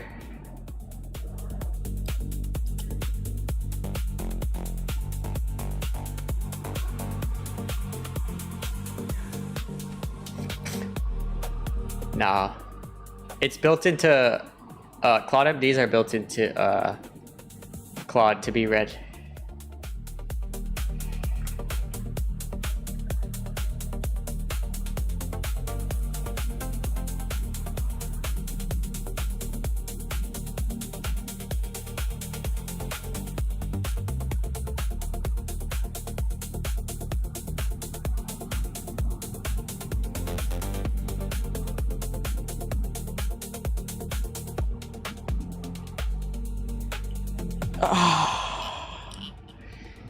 What Claude MD files are for are specifically for telling Claude what tech stack you're using, what languages you want to use, how your code structure is being created, everything. Like if you're going to use AWS versus Azure versus Supabase versus whatever you're going to use in the back end. It's just like a way to tell Claude how your project's being created and the tech stack, everything like that. And also you asked me what my folder structure is, but also that's just different based on what I'm coding. Obviously for Swift this is what it looks like, but for an API it's gonna look much different. So just depends on what I'm coding.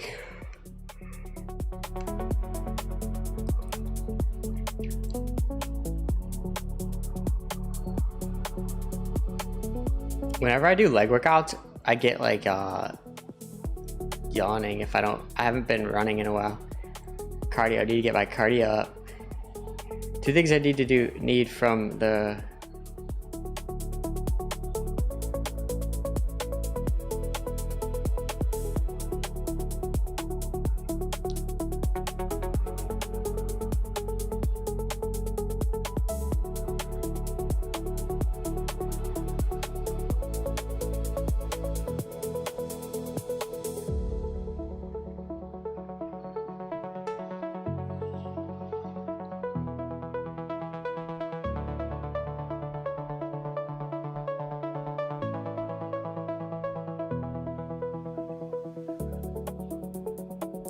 So I'm just locking in right now.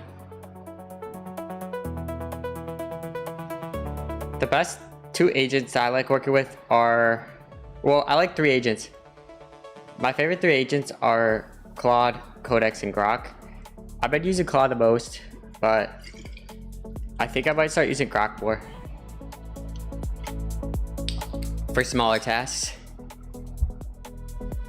For big tasks, I think I'm still gonna use Opus though.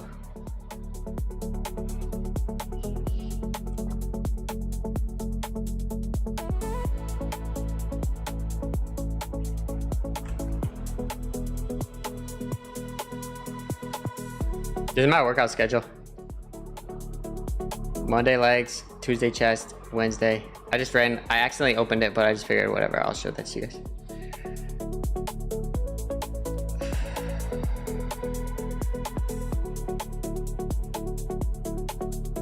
No, I don't use Fable. Opus 5 is the OG.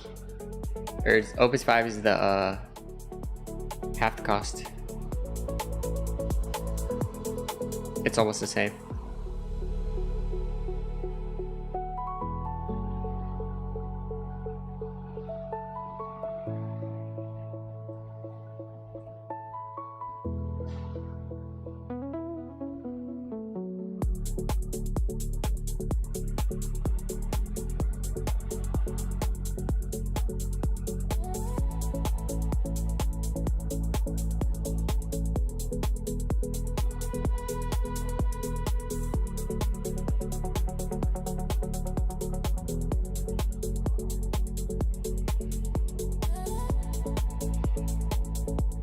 Can you verify that everything is working? So what I'm trying to do right now is I'm trying to send information from one of my agents. So say if I have like readable text right here inside of my agent, I want to be able to click a command that opens up the information inside of this window so that I could save it into the side over here if I want to. But I was running into errors while it was being created, and I haven't got it to work yet. So that's in the works.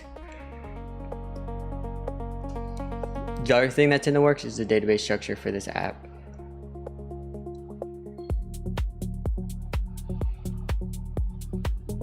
Which is this information here.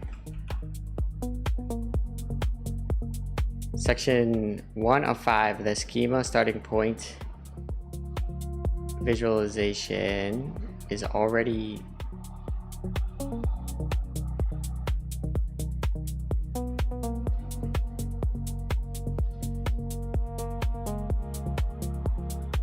no phone verifications. Auth0 owns the SMS code, so we never store the hash. Grok's table is dead under your decision.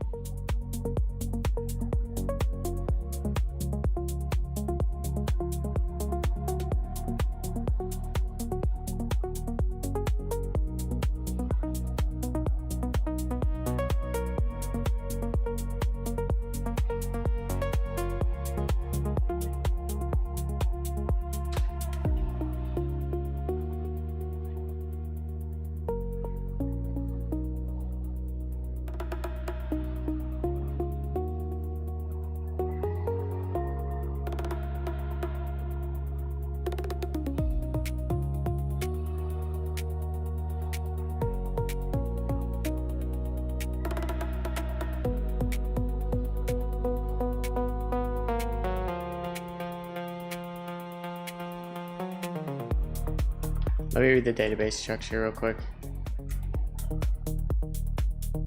Summary.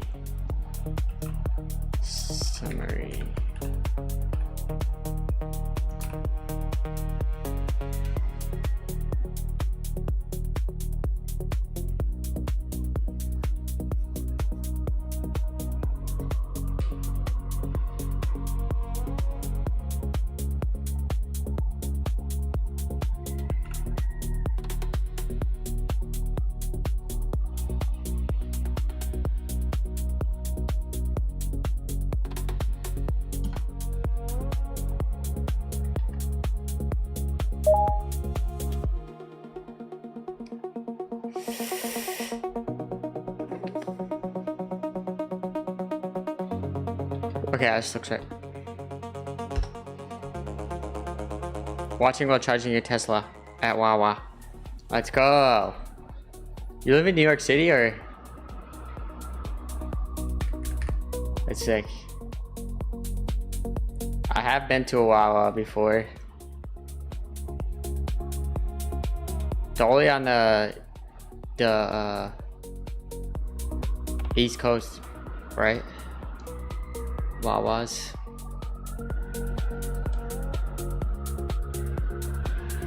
Alright, so let's see here. I got my CLI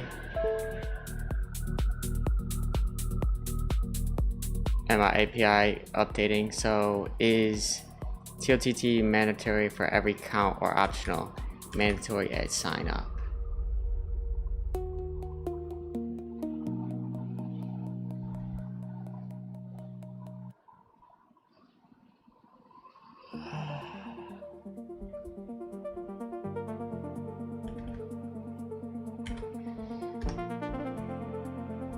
This is the authenticator. I just need a phone number at sign up. That's all I need.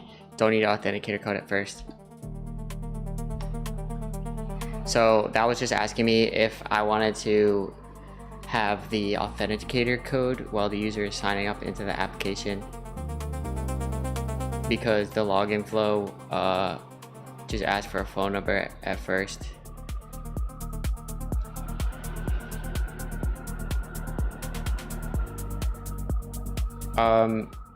My previous app that I coded was before AI was a thing, and it is on the App Store still, but I sold that business to somebody else, so somebody else owns it now. And yeah, I coded an Android app, iPhone app, Chrome extension, and a website. I coded some backend infrastructure. And I did a lot of stuff by hand. I did everything by hand originally. I haven't been coding for the past 3 years. I took a break, and then when AI started to be able to code, I got excited to try it out. And so, I don't know, it feels like a blessing. I'm super happy about AI. It's like, I feel it used to took me weeks to code what now I could code in an hour with AI. Obviously AI is the one coding it, but it just feels like I have superpowers ever since AI could code. It's insane. So I'm just super grateful, and I'm happy that I get to create more stuff on the computer and I don't have to write as much code. Super awesome. So I don't know, anyone who's knocking AI like it's some kind of bad thing, I just don't know what they're talking about. You're a senior computer engineer. Yes, exactly. I feel like we just got like enabled. Seriously. It's like now I don't have to spend so much time like typing every single word out on the keyboard, and all my skills that I have and the knowledge I have is now like unlocked or something.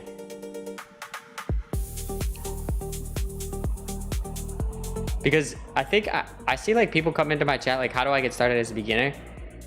But it's crazy because there still is things to learn to create like an app or like a full production ready software, right? Because you still have to know how the back end of things work. You still have to know a lot, like to create really like more complex software. It still requires a lot of knowledge, I think. So for everyone who like has the knowledge as a software engineer, you just got enabled to create anything you want. And then with AI, and I think there's a lot of people that still don't know how to do it. So I would just feel empowered. I wouldn't feel like, if you're an engineer, don't feel like your job is getting taken away. Just feel like the opposite of that. If you're excited about creating something, like, that's great. But some people don't like their job, so that's different, I guess. If you don't like your job, then you just gotta find something else. Because I feel like the people who don't like the job are just going to use AI to do less work, which is probably good too. That's also good, because it's like, hey, you get to do less of what you don't want to do anyway. But I love it. So, but that's just like basketball. Some people like basketball, some people don't like basketball. You know, to each their own. Everybody likes different things. But I've always liked computers and trying to figure out how to tell the computer to do things that I want it to do. I think it's cool. So, so I'm excited about AI.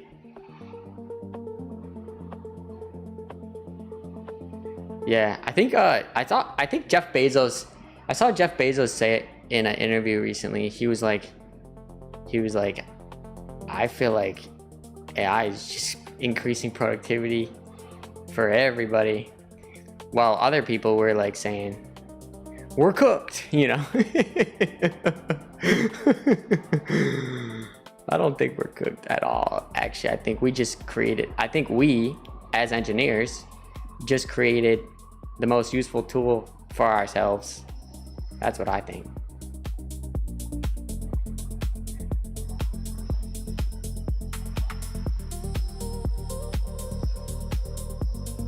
Now we're going to be able to make computers and robots and create the software we need for pretty much everything in the world. There's going to be a smart device for every single thing. And there's also going to be like robots to make peanut butter and jelly sandwiches. There's going to be like things to do everything. And so there's so much opportunity still out there. You know, peanut butter jelly sandwiches. There isn't a robot to do it yet. I'm just kidding. Section 2, Revised Aug. Shepherd is a CLI tool that I'm creating to shepherd the herd of the agents that I have, because I'm using Herder inside of Ghostly, so I don't know if you use Herder or not, but Shepherd is just a way to, like, this is the view, and it shows how many Claude agents I have, how many Codex agents I have, how many Grok agents I have, and then it lets me switch between them easily. So if I just enter into it, I can actually just load in, like, this is if I scroll to the top, this is a Claude Code agent right here, and I could just interact with it directly on the command line. So I don't have to send prompts through this Shepherd to it. I could just interact with the agent directly, and all the Shepherd does is it's a place to like select. For instance, if I just click on like one of these folders here and I spin up like what's up Grok, and then I just said what's up Grok, right? So it creates a Grok agent, and then it automatically names it. Like the AI will name the agent for me, and then it's right there, what's up Grok, and then I just hit enter, and then it spun up a Grok agent right here, says that. And it's just really simple to kind of like view the agents and give prompts, and yeah, just a way to like oversee the activity going on inside of Herder.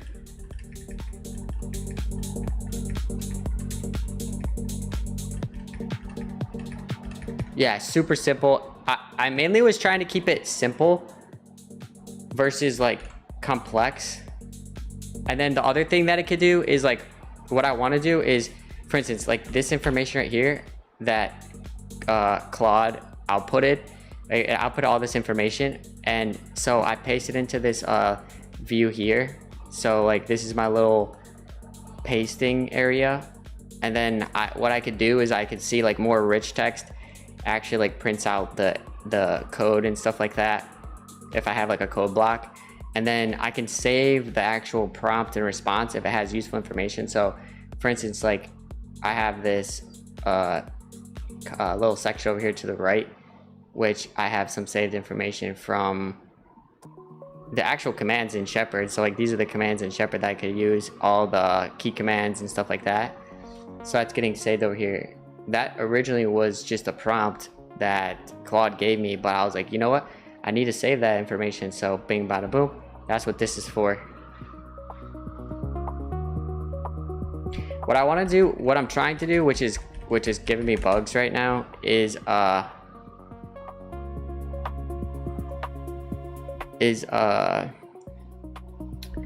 click Command Z to send the actual pasted response over to Shepherd, because currently it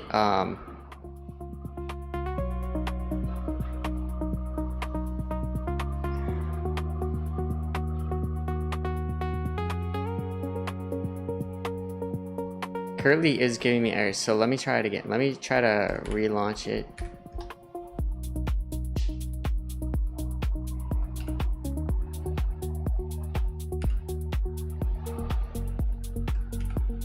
There we go. What just happened?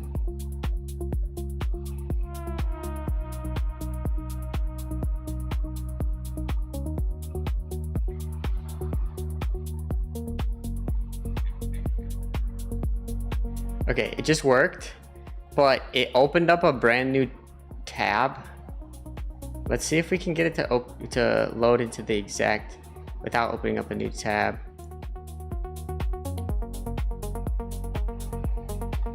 Okay, it worked, but it entered it into the database. And what I wanted to do is I wanted to find the tab that's already open in Chrome and just open the actual localhost 8787 that's currently, like, it opened up a new tab. I don't need that. And then also it saved the actual information into the paste history in the database, but I actually don't need it to do that. I just wanted to load into an unsaved pasted information, much like it does when I actually click the guy in the middle at the top, or if I like paste the text from the clipboard.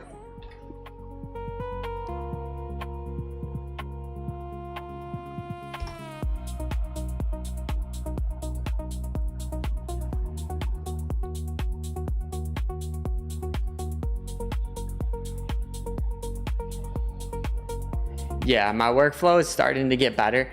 My original workflow was kind of crappy, but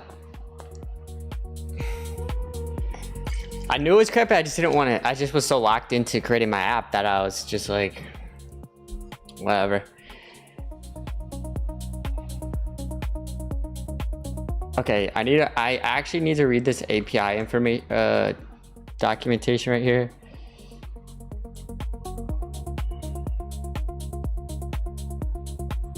These are all the endpoints it's going to create.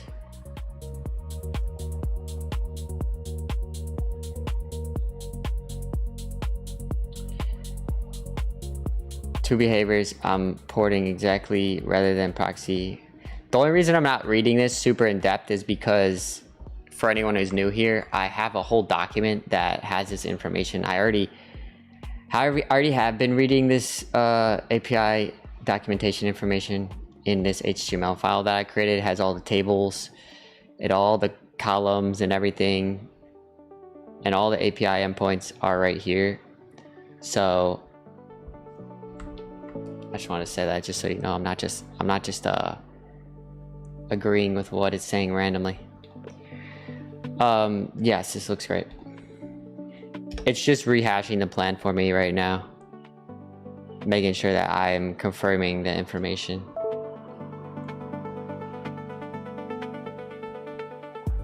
When you hit copy in Shepherd and no CLI tab is open anywhere, what should happen?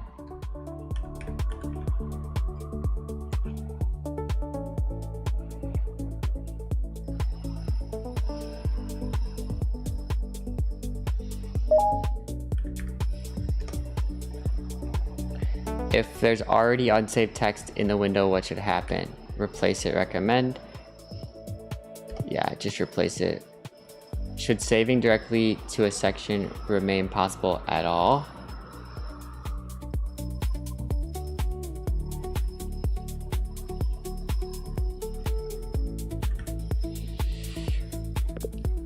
Not from Shepherd, but that's still possible, obviously, in the CLI text website project. To ingest pastes are sitting in your library, what should it do to them?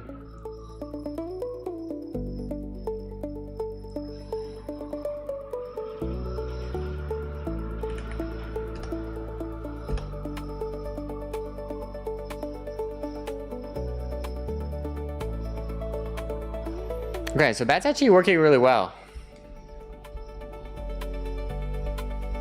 I'm glad.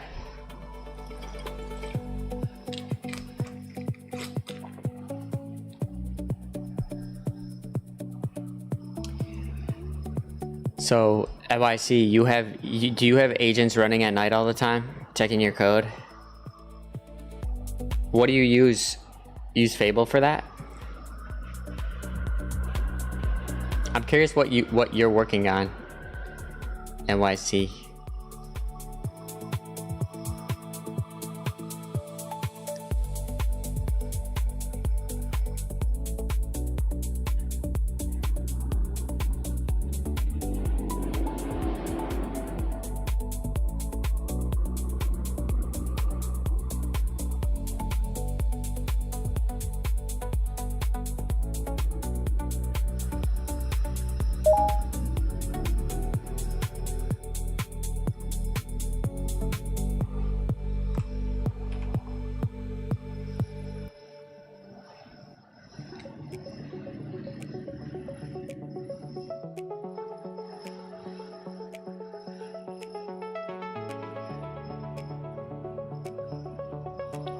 What's your app?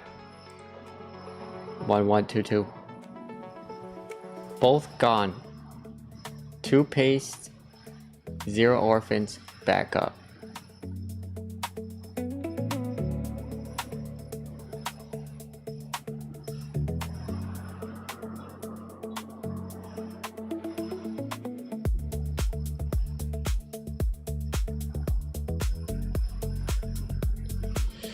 Hey, so this is how the copy text gets sent over to Chrome from Shepherd. And the first option is server holds a one-shot slot. The tab collects it when it gets focused. So there's a post request, API ingest, puts the name and the text in the memory slot.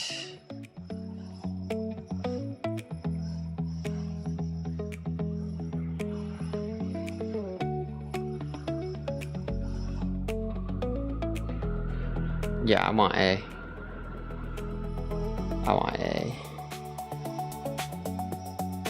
I think A looks good. You can go ahead and implement that.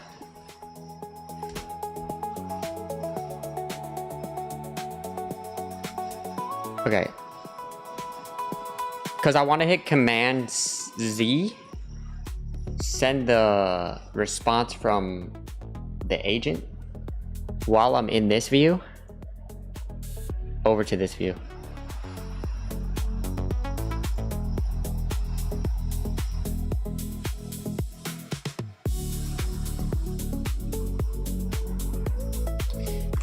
Let me read this information because this is about the API database that I'm creating.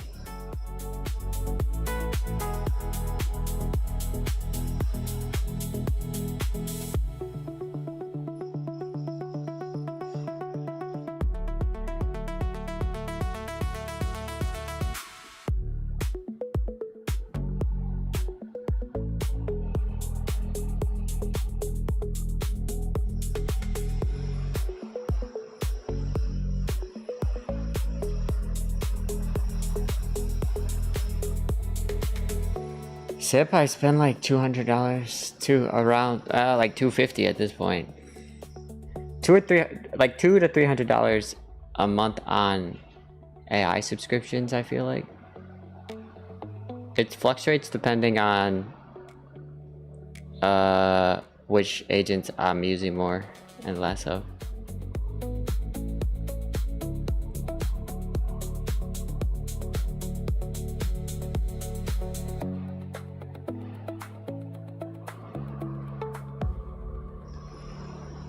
Yes, this looks right. I just want to make sure that the Node.js, this whole project is running inside the Docker image when it's spun up. Right, the actual database and the Node.js and everything is existing inside of this. What's up, Zulu? Welcome back to the stream.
Copy full response, paste. Yes, everything runs in Docker, 2 containers and nothing installed on your Mac.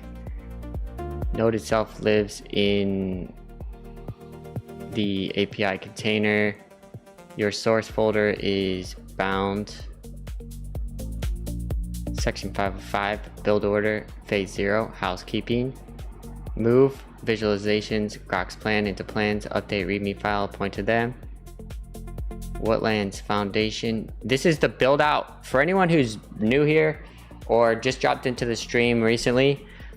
I am building out the backend infrastructure. This is the initial commit of my database locally. I'm creating a Docker container that's going to be able to run Node.js and create the API endpoints specifically for my SQL or my Postgres SQL database, and that is going to be the main structure for communication and data storage for the application that I'm building.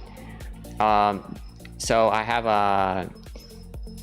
I've answered 5 long prompts just right now that Claude gave me that is implementing this plan. So this is a long laundry list of information and planning.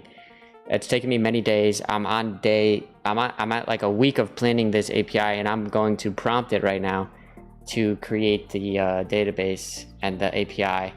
So right, this is a lot of information that's been created over many days. So anyone who's new to using and coding, I would recommend planning out what you're doing before actually one prompting something, like saying create me an API and then just having it just do it. Just because then when you actually can control how things are being created, like before it actually creates it. So if, for instance, if you're going to use like AWS versus Azure versus Firebase versus like Supabase or whatever you're going to use for backend infrastructure, like, you know, servers and stuff, or like how you're going to structure your actual project and what are the API endpoints, and do you care about those API points or care about different database? like a structure, you know what I mean? There's just so much information that you could change for creating a database. So it's good to create a lot of information, visually see everything. I told Claude to create me, and I told Grok to create me visual representations of what I'm creating. So this is Grok's visual representation of the database structure. And then what's going on right now is it's basically asking me, like, does everything look good? Like, does all of this make sense to you? And it's asking me right now, should I write the spec? So I'm gonna go ahead and say yes. Yes, please go ahead and write the spec. Thank you so much. I appreciate all the work. Dude, it blows my mind how effective Claude and Grok, even nowadays, Grok is amazing too. So I'm just happy. I'm so happy. Every day I wake up excited to create things on my computer when it comes to coding, because I used to have to write everything by hand, and it took me weeks and months to create what I can create in 2 hours with Opus 5. You know, I feel like Opus 5 is Fable 5, but just half the price. In my opinion, that's what it feels like. But I think Fable 5 is more prone to thinking for a lot longer, so it uses more tokens. But the models themselves feel very similar, like how they operate and what they choose to do. So I usually use Opus 5 just because it's just usually quicker, a little bit quicker, and costs less.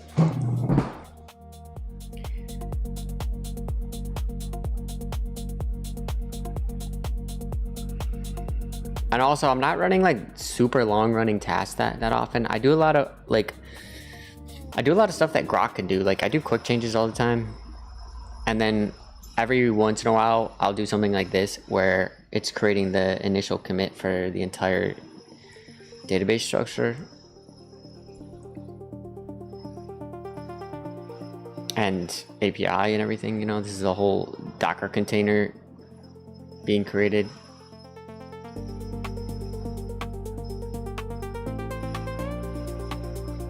So I'm assuming this is going to be taking a minute, and by a minute I mean today.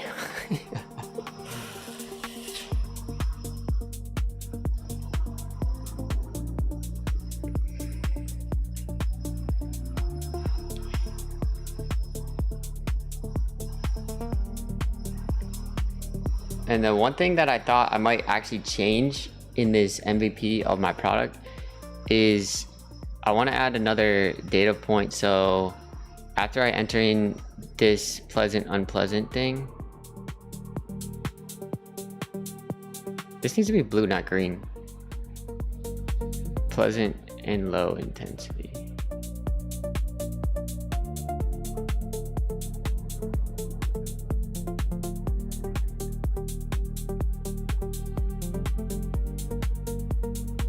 I thought about maybe adding a way to like update the actual information here, but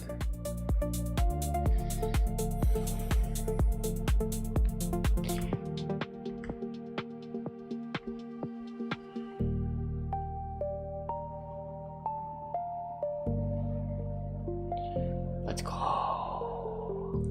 Yeah, so for anyone who's new in the chat or in the stream watching, this is my CLI that I created. It's actually a TUI, and it's called Shepherd, which is basically the shepherd of the herd, because I use Herder, which is this tool right here, and their logo actually is a sheep.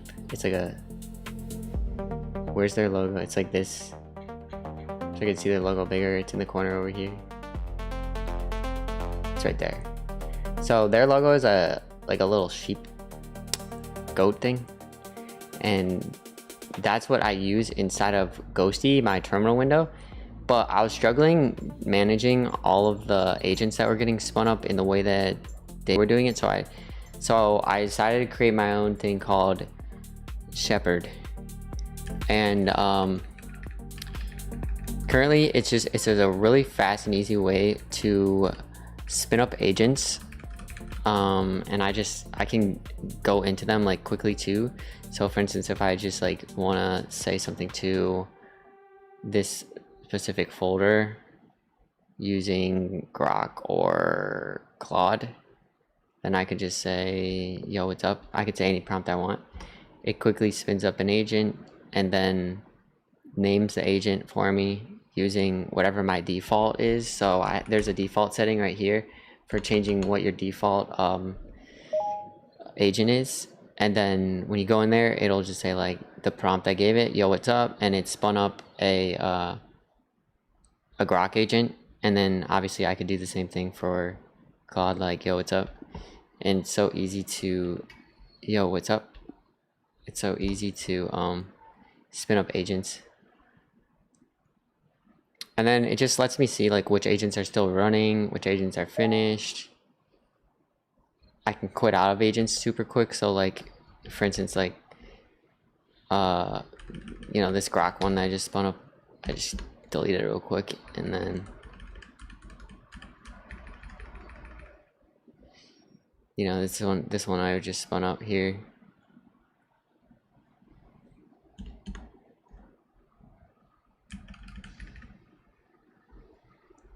And so the other thing that's cool about it is, right now it's being updated. So what happens is when I hit Control Z, it copies the information from the agent and it pastes it into here, which is my little reader inside of browser window. And so I can send information into here to read it in like rich text, and then I can save into my little sections. So that's what Shepherd does. And I created it just as a workflow for building my application because what kept happening to me is I would run like a change inside of the app, something like, say I would have like 5 agents running, and it was just hard for me to actually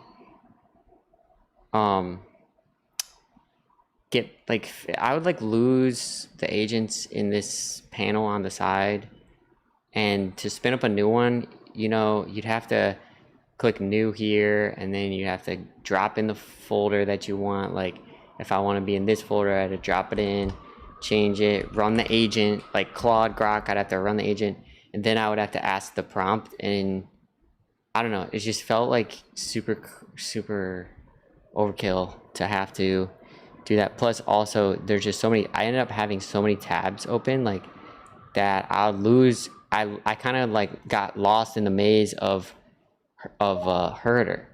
And so I was like, okay, I need like a visual representation that I can easily see all the agents and go in and out of them quickly, give it prompts, spin up whatever agent I want in any folder I want, label the agents, and send information from the agents over into here. So super useful actually. It's also really like, it's really like simple.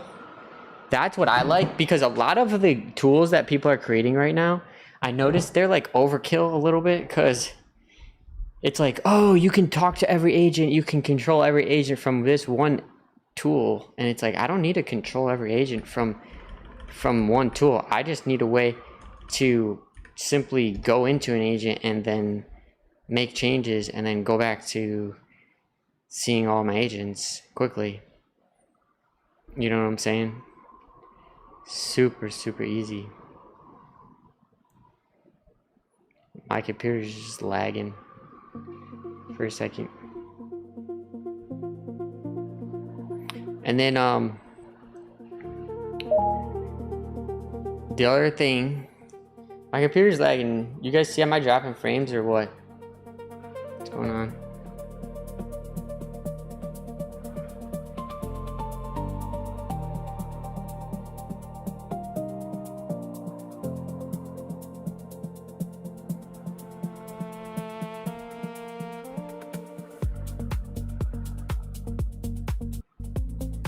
It's because one of my agents just finished working.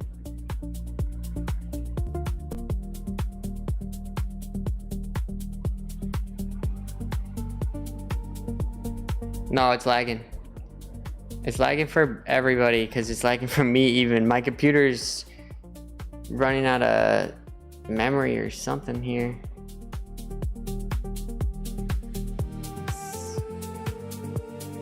It's lagging for everybody, don't worry. What's up, Kerber? Jumping in the chat. You been hanging out here for a while or what? Have you been watching in there? Lurking?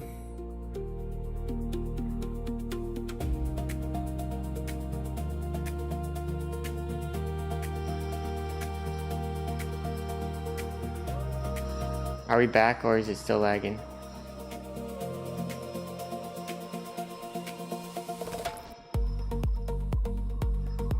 Properties.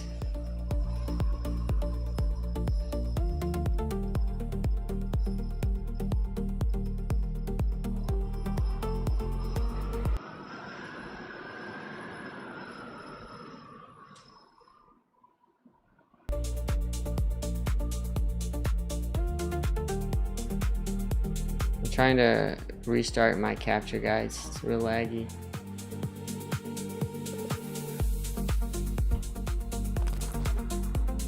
Why is it lagging so much?